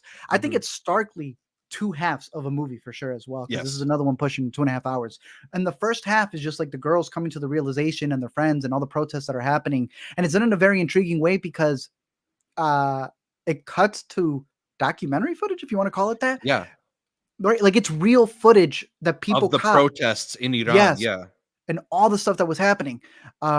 And it's very clever. Like, there'll be a point where they get stuck in traffic and they go right, and they start showing you, like, so this is the real life thing that they would have been stuck in. Really good performances all around. The second half is definitely more tense, because that's when it really hones in on the family drama side. Exactly. The first half is more like a picture of what it's like living in a country during this time. Like, what's it like when there are protest movements around the corner for you and you are just trying to live your life. And then the second half, it becomes a little more personal. The conflict outside their home comes into their home. And that's where, for me, I was pitching this to you as like the movie that's made me feel the most like the arguments that I've had with like family members about Black Lives Matter, where I'm getting a different side of the perspective from getting my news one way, whereas they're getting a different perspective from getting their news another way. And that generational divide between how people receive information is so at the heart of the conflict in this movie. I thought it was really smartly told. I think it's incredibly smart and then becomes incredibly suspenseful. Yeah, it's an incredible movie, only made more incredible by the fact that Mohammed Raslouf made this film in secret and is now in exile promoting it. This man's insane. Yeah, I've never seen a filmmaker like that, which is crazy. Some people have all the stuff in the world and they can't make a fraction of what he's able to do with this. I see your comparison there as well. I think it's what's up. We got a special guest. What's up, boy? I'm so sorry for intruding. I got the DM and now I'm here, but please don't let me interrupt. You were in the middle of a sentence. I was just explaining protests in America, and it's okay. I think they got the message. What's up, man? Karsten, hey, who's the solution? Joining the podcast. You guys were on YouTube, and I had to tune in, and like Art said, ran into you at the bathroom line. Had to talk about literally. And, I was like, bro, nice to talk to you. Are the bathrooms open, bro? I gotta go so bad. Dude, I just have to say, that was chaos. It's like I knew I had seen so many like screen or pictures of the intermission sign on Twitter before seeing the movie. So when the photo popped up, I was like, that's it. I'm out. Like I know what's about to happen. And when I came back from the bathroom, it was like I'd never seen a line that long. It was all the way ridiculous. Up to the screen. It was madness. Anyway. We just finished talking about the Brutalist, but you got to see it. Was it as massive of a cinema experience for you as people are making it out to be? It was, yes. I mean, it's like one of the biggest movies just in scale and in like, I mean, ambition. Yeah, it like kind of you guys were saying it wasn't what I was expecting it to be, especially that second half. I forget if you guys talked a little bit about this, but there were parts that felt honestly more on the nose than I was expecting it to be. Like I kind of expected a very heady kind of art house epic, but it really was like kind of holding your hand a bit, which I don't mean to sound like a bad thing. I thought it made for just like I even though it's a little on the nose, I thought it kind of worked. I'm like something this big. I think the ending is, I don't want to say vague, but like I don't know, enough up to interpretation that like some of the more on the nose stuff earlier kind of worked, in my opinion. But sorry, these are such jumbled. I didn't think I'd be talking right now. So just kind of like so your pull quote just really quick would be cleaning my damn apartment, and now I'm on here. But yeah, no, man, we're just glad to hear from you and know that you enjoyed this piece too. Yeah, it wasn't my favorite thing I saw at the festival. There was a better one, but I'll wait until I guess we'll get into that. But yeah, I loved it. Yeah, I mean, Art, if you think we're ready, I'm happy to jump to whatever movie was Karsten's favorite, and then we'll get into the rest of your top 5. Okay, so Karsten's favorite was clearly. Let's see, what's the funniest one I could bring up, bro? I don't got a funny one. What was Conor O'Malley's Rap World. Hell yeah, let's talk about it. I wish it Some was of the at best Chicago. nights in my life were in parking lots. Unfortunately, it was not a Chicago International movie, but I did watch it right before seeing The Brutalist, which was crazy. What a double feature. That was crazy. Yeah. Hey, that's a better feature than Brutalist Venom 3, so right. I'll take it, bro. I'll take it. Right. What else did you have? Before your number one, what else floated in your area? What do you enjoy? We don't have to get deep about it. Just curious what you had the best popcorn. Loved Universal Language. Hell yeah. Thought it was beautiful and funny. I did really like Seed of the Sacred Fig. Like didn't think it was I didn't know it was going to be that long. And then I didn't feel the length as much as I expected to. Like when it started, I was like, oh, so this is what it's going to be. And I was a little nervous. I was like, this is going to be a long movie, but it was riveting. Really loved it. It really picks up in that second half when the tension becomes more intimate. Art, I don't know if you had any last thoughts on it too, because we did cut you off a little on Seed of Sacred Fig. Oh no, we were there. I agree with it. I think the second half is also really strong, but I think they complement each other well. The setup to then it becoming a personal tale there. Yeah. No Other Land. I got a shout out. Hell yeah. Like, when'd you watch it? When did I watch it? I saw it on the 25th, day after The Brutalist. At Friday? Gene Siskel. Friday. Gene Siskel Center at Yeah. 1 p.m. Where were you sitting? I was in the back. That's hilarious. I was kind of near the front. I never usually sit near the front, but I was up there for some reason. That movie is like, it's kind of hard to even say anything about it. It was so devastating. But yeah, like I was talking to a friend. It's like, you can read all about this and watch all the coverage you want, but like nothing, seeing it firsthand in this form is really devastating and horrific. I can't recommend it enough, even though it's not a obviously enjoyable watch. It's I think incredibly necessary, and I would recommend it to anybody. But there's a lot of people talking about that film in the context of like whether or not it will get nominated for an Oscar, which feels so like flippant when it is this really rating it vital piece of documentary filmmaking. It's a journalistic movie, to be honest with you, because the subject is a kid who's been recorded since he was just like a toddler there. So it helped, like, the idea that now he's the one with the camera trying to film the stuff. Yeah. And then I'll just shout out Eephus on a more lighthearted note. I really was very charmed by Eephus, and just nothing else to say there. Eephus feels like more along the tones of the movies you make. Like, so I'm not surprised to see that you responded to it. I mean, so I was a huge fan. I saw Christmas Eve in Miller's Point at Cannes, which is also out of the same collective of filmmakers. I think shot by Karsten Lund, who directed Eephus. Yeah. And I was really like in love with it. I fell in love with that movie. It's just it's like a hangout movie, but at Christmas. It's just mostly like a vibe. You're following like 20 characters. And then Eephus is kind of the same thing. It's a baseball hangout movie where there's not really a main character. It's just you're watching these guys play baseball, and the humor. I mean, you're right. It is my sense of humor. It's just like this very silly kind of deadpan style. So I ate it up. Yeah, it was incredible. Big fan of Eephus over here too. Yeah. Were you with that screening as well? No, they sent me a link.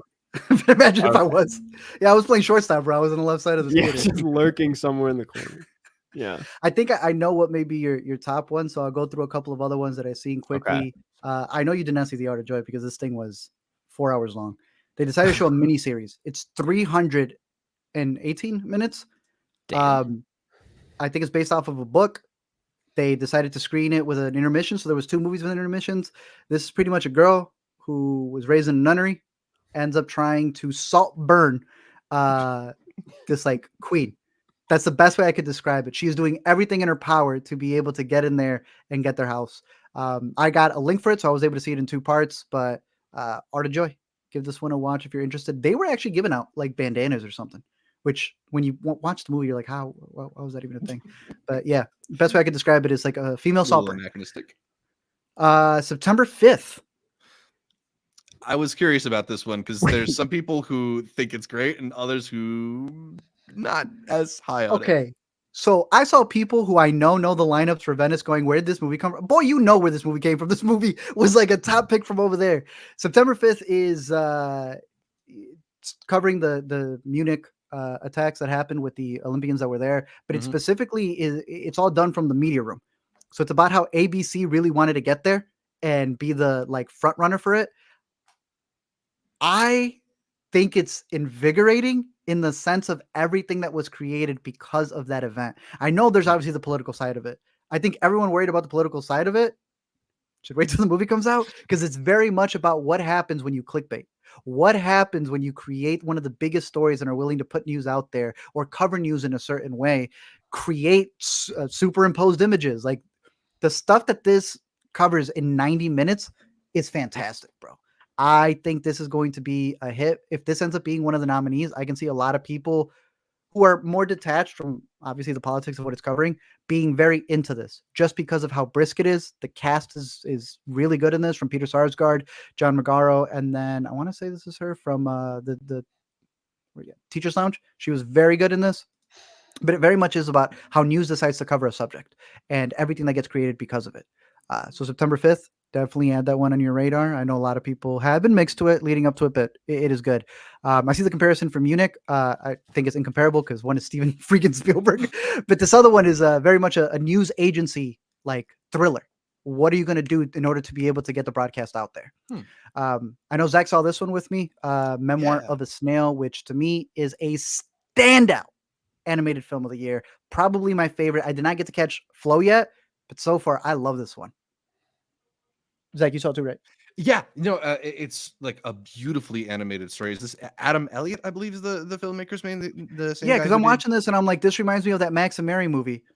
For good reason. Mary and Max, yeah, because he's the director. Yeah, and just the way that it's sort of able to incorporate this almost like whimsical tone with these elements of like really dark and depressing, these dark and depressing elements, I thought was pretty fantastic. Yeah, just a beautifully told story. I love the style of claymation. You saw it too, Karsten? I was gonna see it, but I ended up not being able to. But I had some friends on the who saw radar. it. Yeah, it's on the radar now. Yeah. I may have a link. I'll see if a pigeon can get it to you. Okay. Okay. Okay.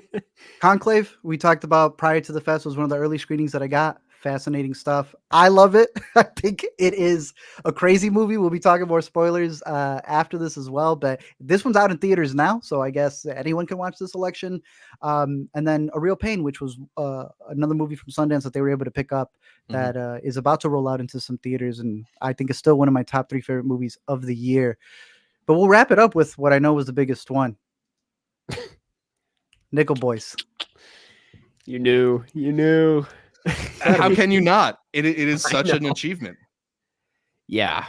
I was, holding back when I saw it. I really wanted to make my review something like it's unlikely something is going to top this year, because I knew I was going to see Brutalist the next day. And then I was going to see Anora the next day. And I was like, well, I'll wait. But no, this is the one. This is a really incredible movie. Yeah. When I was in line for the Brutalist and I'd met up with Blaine, he was like, yo, this is the one. Restructure cinema. He was talking about it like it was a brand new form completely. And we had seen the trailer like right before going in, so I knew the perspective they were going to take. But the way they play with that, I've heard some people argue about it, the way that you get that POV perspective and what they do with it throughout the movie. Nah, there is a cut that they do from the POV that honestly made my heart. I was like, whoa, what? Can you do that? There's like, what does this say now, considering the form? There's 5. Like they do it so much where I'm like, oh my God, that's the best editing I've ever seen. Yeah. Editing is impeccable. Cinematography is incredible. Apparently, and the story. Yeah, the score. Apparently, it was really interesting. I saved for the Q&A, and he was talking about how it was kind of straightforward getting it made because they had apparently like cut together the entire thing before even like pitching it to like financiers and whatnot. And so, which is just amazing considering if you've seen the movie, it moves so kind of sporadically and like, it's not really the most like straightforward cut in the world. Yeah.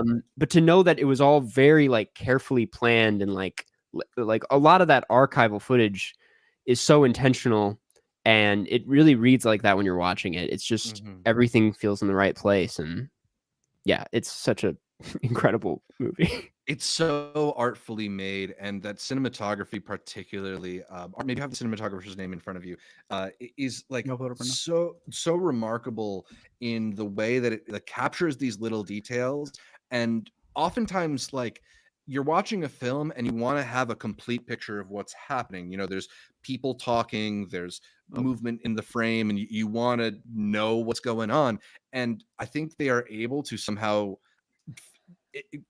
eschew a lot of those details in a way where you still have a grasp for the momentum of each scene, but you're honed in on the tactile parts that kind of bring you into the moment. Like the POV idea goes beyond just a gimmick and the way they film it, and they really, really just bring you into these scenes, into these memories, this history in a way that I've never quite felt with a period piece like this. Like my reaction when I first got out of it was like it reminded me a bit of the Zone of Interest, in how like what they're showing you isn't necessarily what you are paying attention to or what you're looking at, because the story is so much an oral experience as it is just like experiencing the collection of, as you mentioned, like both the archival material and the POV stuff.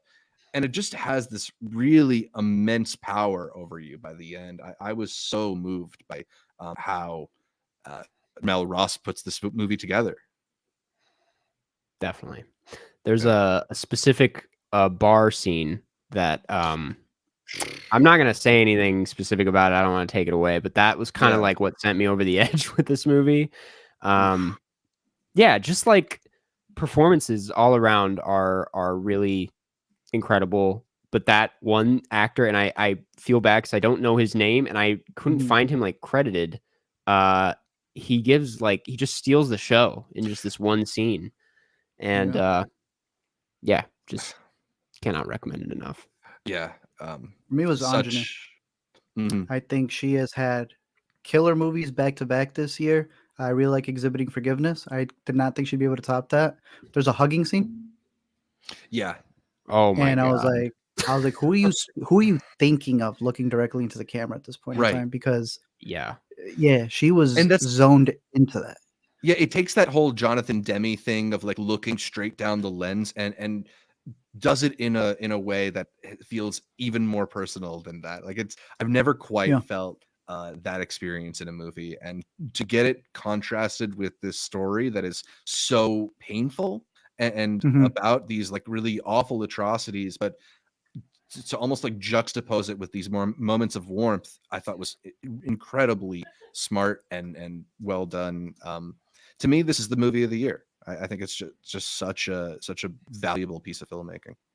I've seen some people bring up in a twofer. One being, if you don't like POV movies, I think people are kind of connecting it the way you see found footage movies.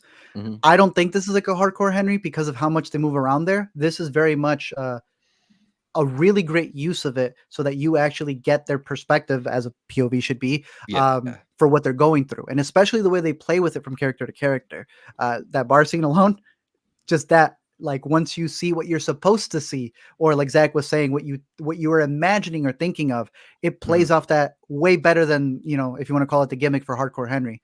But the second one was the form of it. Some people I've heard have pushback that having a POV perspective ruins the performance of the person whose POV you're looking at. I disagree, but I was curious to know y'all's opinion on that. Just no. Wrong.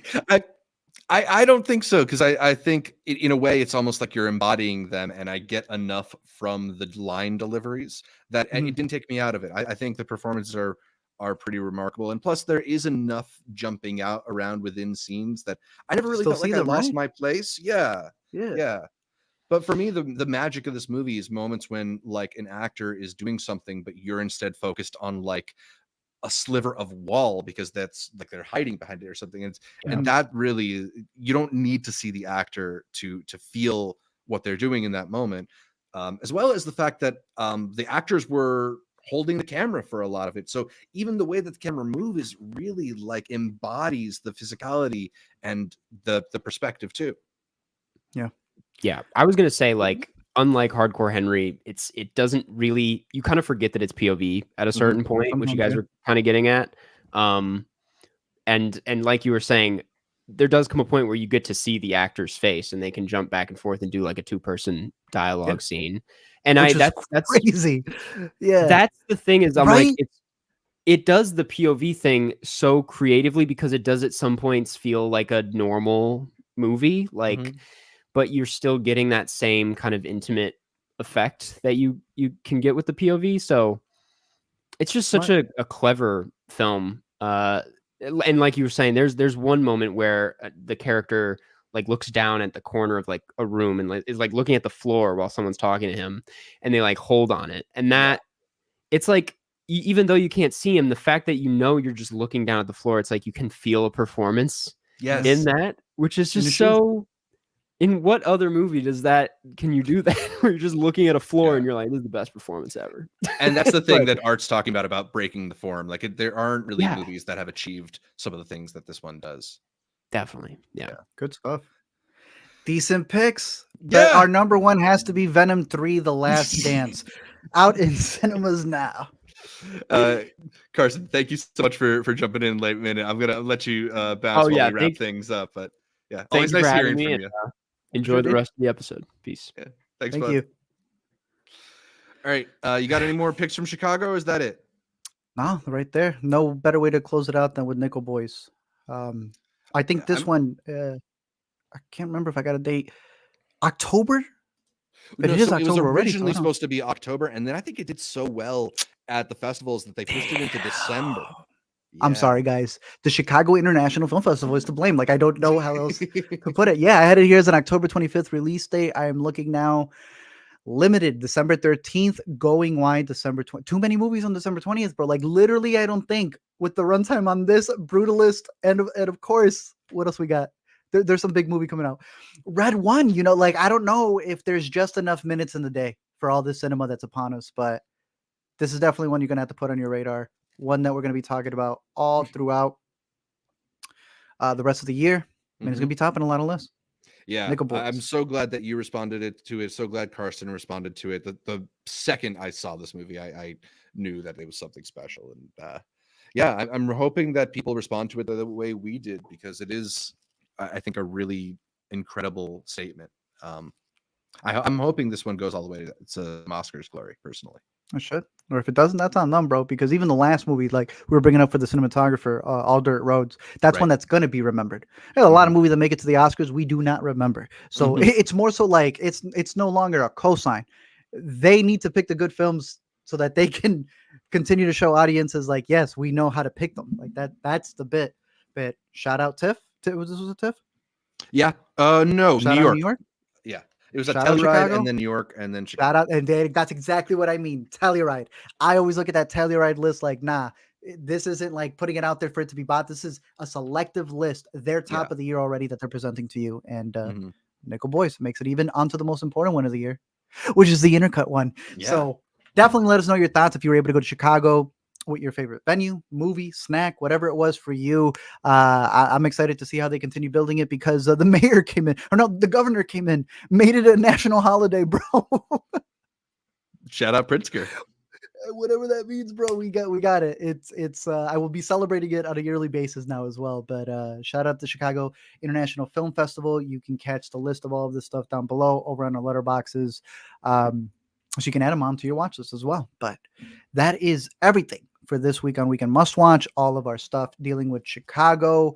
We'll give a big shout out to the Intercutie patrons before wrapping it up with our selections for this week. November, the first week of November is a little slow, but then it's gonna start churning. Yeah. We'll probably have some like fuller reviews to make up for it if we don't have other stuff going on, and maybe we'll get a bracket going. I don't know. We got to figure that out.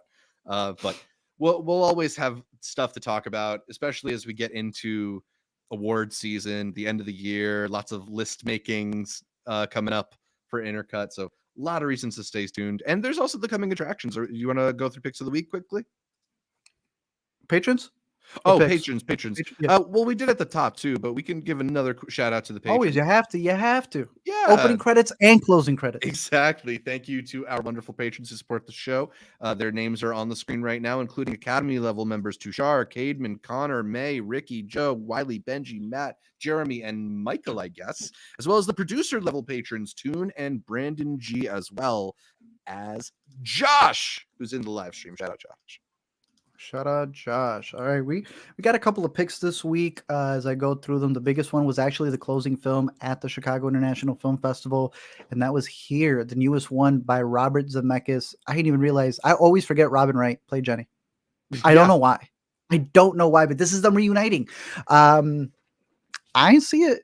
I was celebrating Sunday Night Football, but as the closing night film, I've heard a mix of things, but it's coming out this Thursday. Instead of playing the $30 at the film festival, AMC A-list, bro. Look, I think it's intriguing. It sounds like that Disney ride, the Carnival of, or the Revolution. I don't know if do you know what it's called? The one where you just sit in one place at Disneyland and something of progress. Some of y'all may know what I'm talking about. Yeah, I'm not enough of a theme park guy. Sorry. But it all takes place in like literally what is supposed to be this room, this location, through the ages. And I hear that there is a, thank you, Kyle, Carousel of Progress. And man gave me the Magic Kingdom bit too. Actually, no, isn't that in Tomorrowland?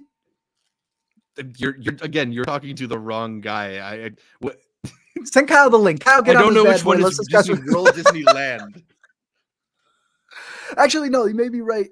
I guess because I'm Magic thinking Kingdom. Disney World. I don't know. Tomorrowland is in Magic Kingdom. Kyle with the 1-2 punch. Okay, thank you, Kyle. Coming through. Got it. Here, I'm not anticipating it as much, but it will be the movie of the week, unless you're out there for the newest one by the only Clint Eastwood with Juror number 2. The story of a man who is on the jury, even though he's the one who did it. Let's go. Yeah, I mean, I have my screening for this one today. This one just premiered at AFI Fest like last night, I want to say, and it's getting pretty solid reviews. Hell yeah. Good trailer. Clint's got a banger in him once every few years. That's my man right there. So I'm excited for this one. This is my more anticipated one. But he's such a senior citizen. No Thursday showings. You got to start on the matinee on Friday. That's what's so funny about him. But I got my screening, so I'll be taking up on that one pretty soon. One that I would recommend, finally getting a release. There was this movie called Starring Jerry as Himself, which is a hybrid documentary about how this guy got screwed over financially, completely. And now he is reenacting in this film how he got screwed over. So Jerry plays himself. Yeah. I would highly recommend it. This came out, I remember catching it at the Chicago Critics Film Festival last year. So yeah, it's been recommending that one. Yeah, it's been in the works for a long time. Very interesting perspective. As we've been saying, all these hybrid docs, this would be a standout for that. This is also the week that A Real Pain is extending, so you should be able to see it. I think we are getting it in one more week, but if you're in one of the limited areas, get on there. This is one that I would highly recommend watching in theaters. Exhibiting Forgiveness, I believe, came out last week, so it's on its final weeks in theaters before it comes out on VOD. And then probably the most important one, because I know that if Emilia Perez did not do it for you for Selena Gomez, she is returning where she belongs, in Wizards Beyond Waverly Place, bro. Honestly, I'm not the biggest Wizards fan, but I think it's crazy that they actually got this greenlit. I know that she's not going to be in it like at all, because it's supposed to be David Henry. I think needs is more than definitely she needs it, but I know she appears in the first episode, so I will be tuning in for that because Wizards is massive. I was always more of a Hannah Montana fan myself, but Wizards came right towards the end of it and made her a star for the most part. It is now returning for its spin-off series. It will not be my favorite spin-off from Disney, which is Raven Song. That's still the best one in my opinion. I haven't got an episode of Raven Song, but I'll just have to trust you. I've been recommending it to you weekly. As a Sabrina Carpenter stan, I think my allegiance is with Girl Meets World. Girl Meets. Hey, that's not a bad one though. That's not a bad one. That's a good one too. I haven't seen that one either, other than the Communist. But that is all the picks for this week. The top selections that I've got for you is Abbott Elementary, which is now returned for its. I don't even know what season we're in, bro. But 4? I want to say it's 4, right? Part of me thinks it's 3, but 4 with their Halloween episode on the horizon, which is supposed to combine the Always Sunny cast for whatever reason. Yeah. So far, they've been pretty funny. They have been firing on all cylinders. I think it's funnier than last season. So that's my recommendation. That's cool. For this new one. Over on Hulu, which is, I guess, still in the same vicinity, I've got La Máquina, which came out of nowhere. All of it is already up. It follows a boxer.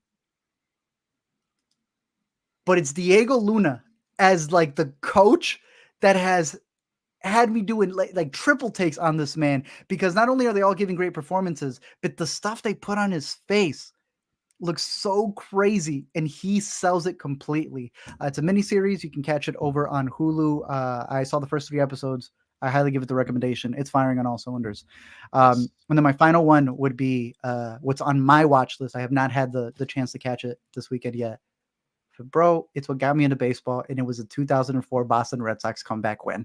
They made an entire mini series for it out on Netflix in 3 parts. I am so excited to dig into this because not only was this my introduction to baseball, it was literally brought up in Lost, which to me blew my mind that these guys were lost. And then somehow someone was like, oh, you forgot what's happening back home. And I'm like, that is happening back home. They did just break the Bambino curse. Yeah, low-key one of the best things that Lost ever did, actually. Bro, it's incredible stuff. Yeah. So I'm excited because my brother caught up with it, and he said, because both of us remember we're watching this, and he said he learned a lot of new stuff as well. So I'm ready to dig into that. Very excited for it. The comeback, 2004 Boston Red Sox over on Netflix. Zach Scott. I have a couple picks for the week. My first one is a documentary that we first caught at Sundance earlier this year. And in my estimation, it's one of the best documentaries we'll see all year, Black Box Diaries. This one tells the story of a journalist, Shiori Ito, who goes on a journey of trying to sort of tell her own story and advocate for herself after she becomes the subject of sexual assault at the hands of a Japanese politician. So not only is she a victim trying to make her case as a victim, but she has, all these political machines moving against her. There's this cultural backlash to her, and all of these just internal struggles she has to deal at putting the weight of this situation on her shoulders. And it's her story, and she's sort of the centerpiece of this documentary, and she directs it as well. But I think it doesn't, like, her closeness with the story is a asset, not a detriment. Like you through, dude, you get this incredibly intimate journey through her pain and her struggle. Just seeing her hit obstacles and go through them is both like disheartening and inspiring in different ways. I just think it's an incredible story, and I was just riveted by it and really moved by her in particular. It's her perseverance through and through, and I agree. Top 5 documentaries been since we caught it at Sundance. For sure. Black Box Diaries, I'll recommend in limited theaters. Another documentary playing in limited theaters is Chasing Amy. Yeah. I think we caught this one at Tribeca or something like that. Yeah. This is a really interesting film that is sort of about the Kevin Smith film Chasing Amy and the director Sav Rogers' personal journey in relation to the film. And I think what this documentary does that I appreciate so much is it does a thing that feels tragically uncommon when it comes to how people view problematic old media, and that it approaches it with nuance, understanding that good things can result from imperfect places, and that the things you love also can be responsible for a lot of pain, and that one thing doesn't necessarily negate the other. I think it's a really hard balance to hit, and I think Sav Rogers does a really impeccable job of doing that. And also just, advocating for this film, which has a really interesting place in the history of LGBTQ depictions on screen. Like, even if it is regressive and of a time, it is emblematic of a time. And I think that's worth exploring as well. Really like this documentary. Would definitely recommend. Very good. I also agree. Yeah. My last recommendation, since we talked about A Real Pain, and that might not be playing at a cinema near you, that probably should be my last recommendation, but I'll give a shout out to Shrinking Season 2. One of my favorite sitcoms right now is returning on Apple TV Plus with Jason Segel, Jessica Williams, Harrison Ford, a bunch of other very funny people in its cast. And I've only caught a couple episodes so far, but it feels like it's returned to that place of like warm-hearted emotionality and a mix of sincerity, but just solid humor. I just think that the cast is having a lot of fun here, and Jason Segel in particular does a really great job of writing that line of like sad sack and kind of funny. It's a Bill Lawrence sitcom that has Harrison Ford in like the grumpy supporting role, and that's just a spoil of riches if there ever was one. I'm enjoying it. We both really like that first season. It seems like it's continued that quality into its second. That's good. I see some people mentioning some other Apple stuff like Disclaimer, which I know we still need to catch up on. That was, what did I say? The Billy Crystal show? Geez, I forgot the name of it, but I just know it as like Believer, the serious therapy show with Billy Crystal. Yeah, let me see. I gotta find it right now. Before I say Believer, before. There's a bunch of stuff there. Yeah, for us to get into eventually. We'll be covering all that stuff next week as well. But again, Abbott Elementary, La Máquina, Comeback, Black Box Diaries, Chasing Amy, very good doc, and Shrinking. All of the picks for this week. As we get our pumpkin patches ready, I guess. Are you dressing up this year or what? I got nowhere to go, man. I'm dressing up just to give little kids candy. I don't know. I need to come up with a costume too, because until I get invited to a party, I don't really start thinking about it. And all my friends are lame now. They all have kids.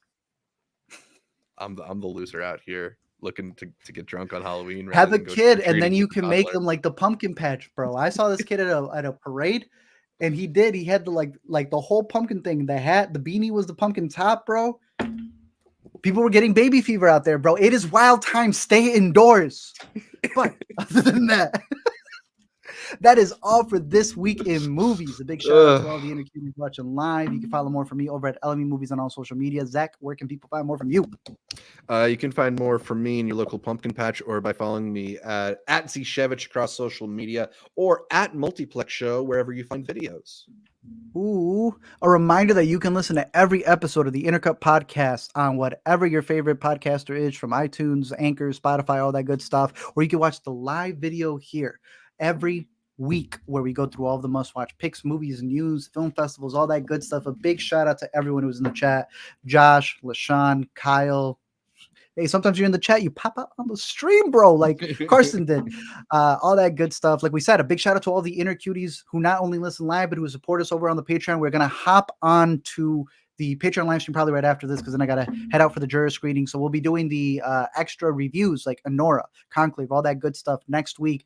If you have a movie you want us to cover more in depth, let us know down below in the comment section. Hit us up on Twitter, all that good stuff, so that we can make more of an extended spoilery talk on some of the movies that are on the horizon, especially all the stuff that we've been catching at the film festivals. And when we cover stuff like Nickel Boys or The Brutalist early, before we can upload them online, you can have access to them over on Patreon, over on the YouTube membership page, where you get a bunch of extra bonuses, including the hangout that we're about to do right after this. Yeah. You said we charted in a country that still has its original name. Yes, we charted in Slovakia. We're doing really well in Slovakia. We've been in the top 10 like all week among film review podcasts there. Oh, why you got to put me on the spot like this? Because we're number one over there.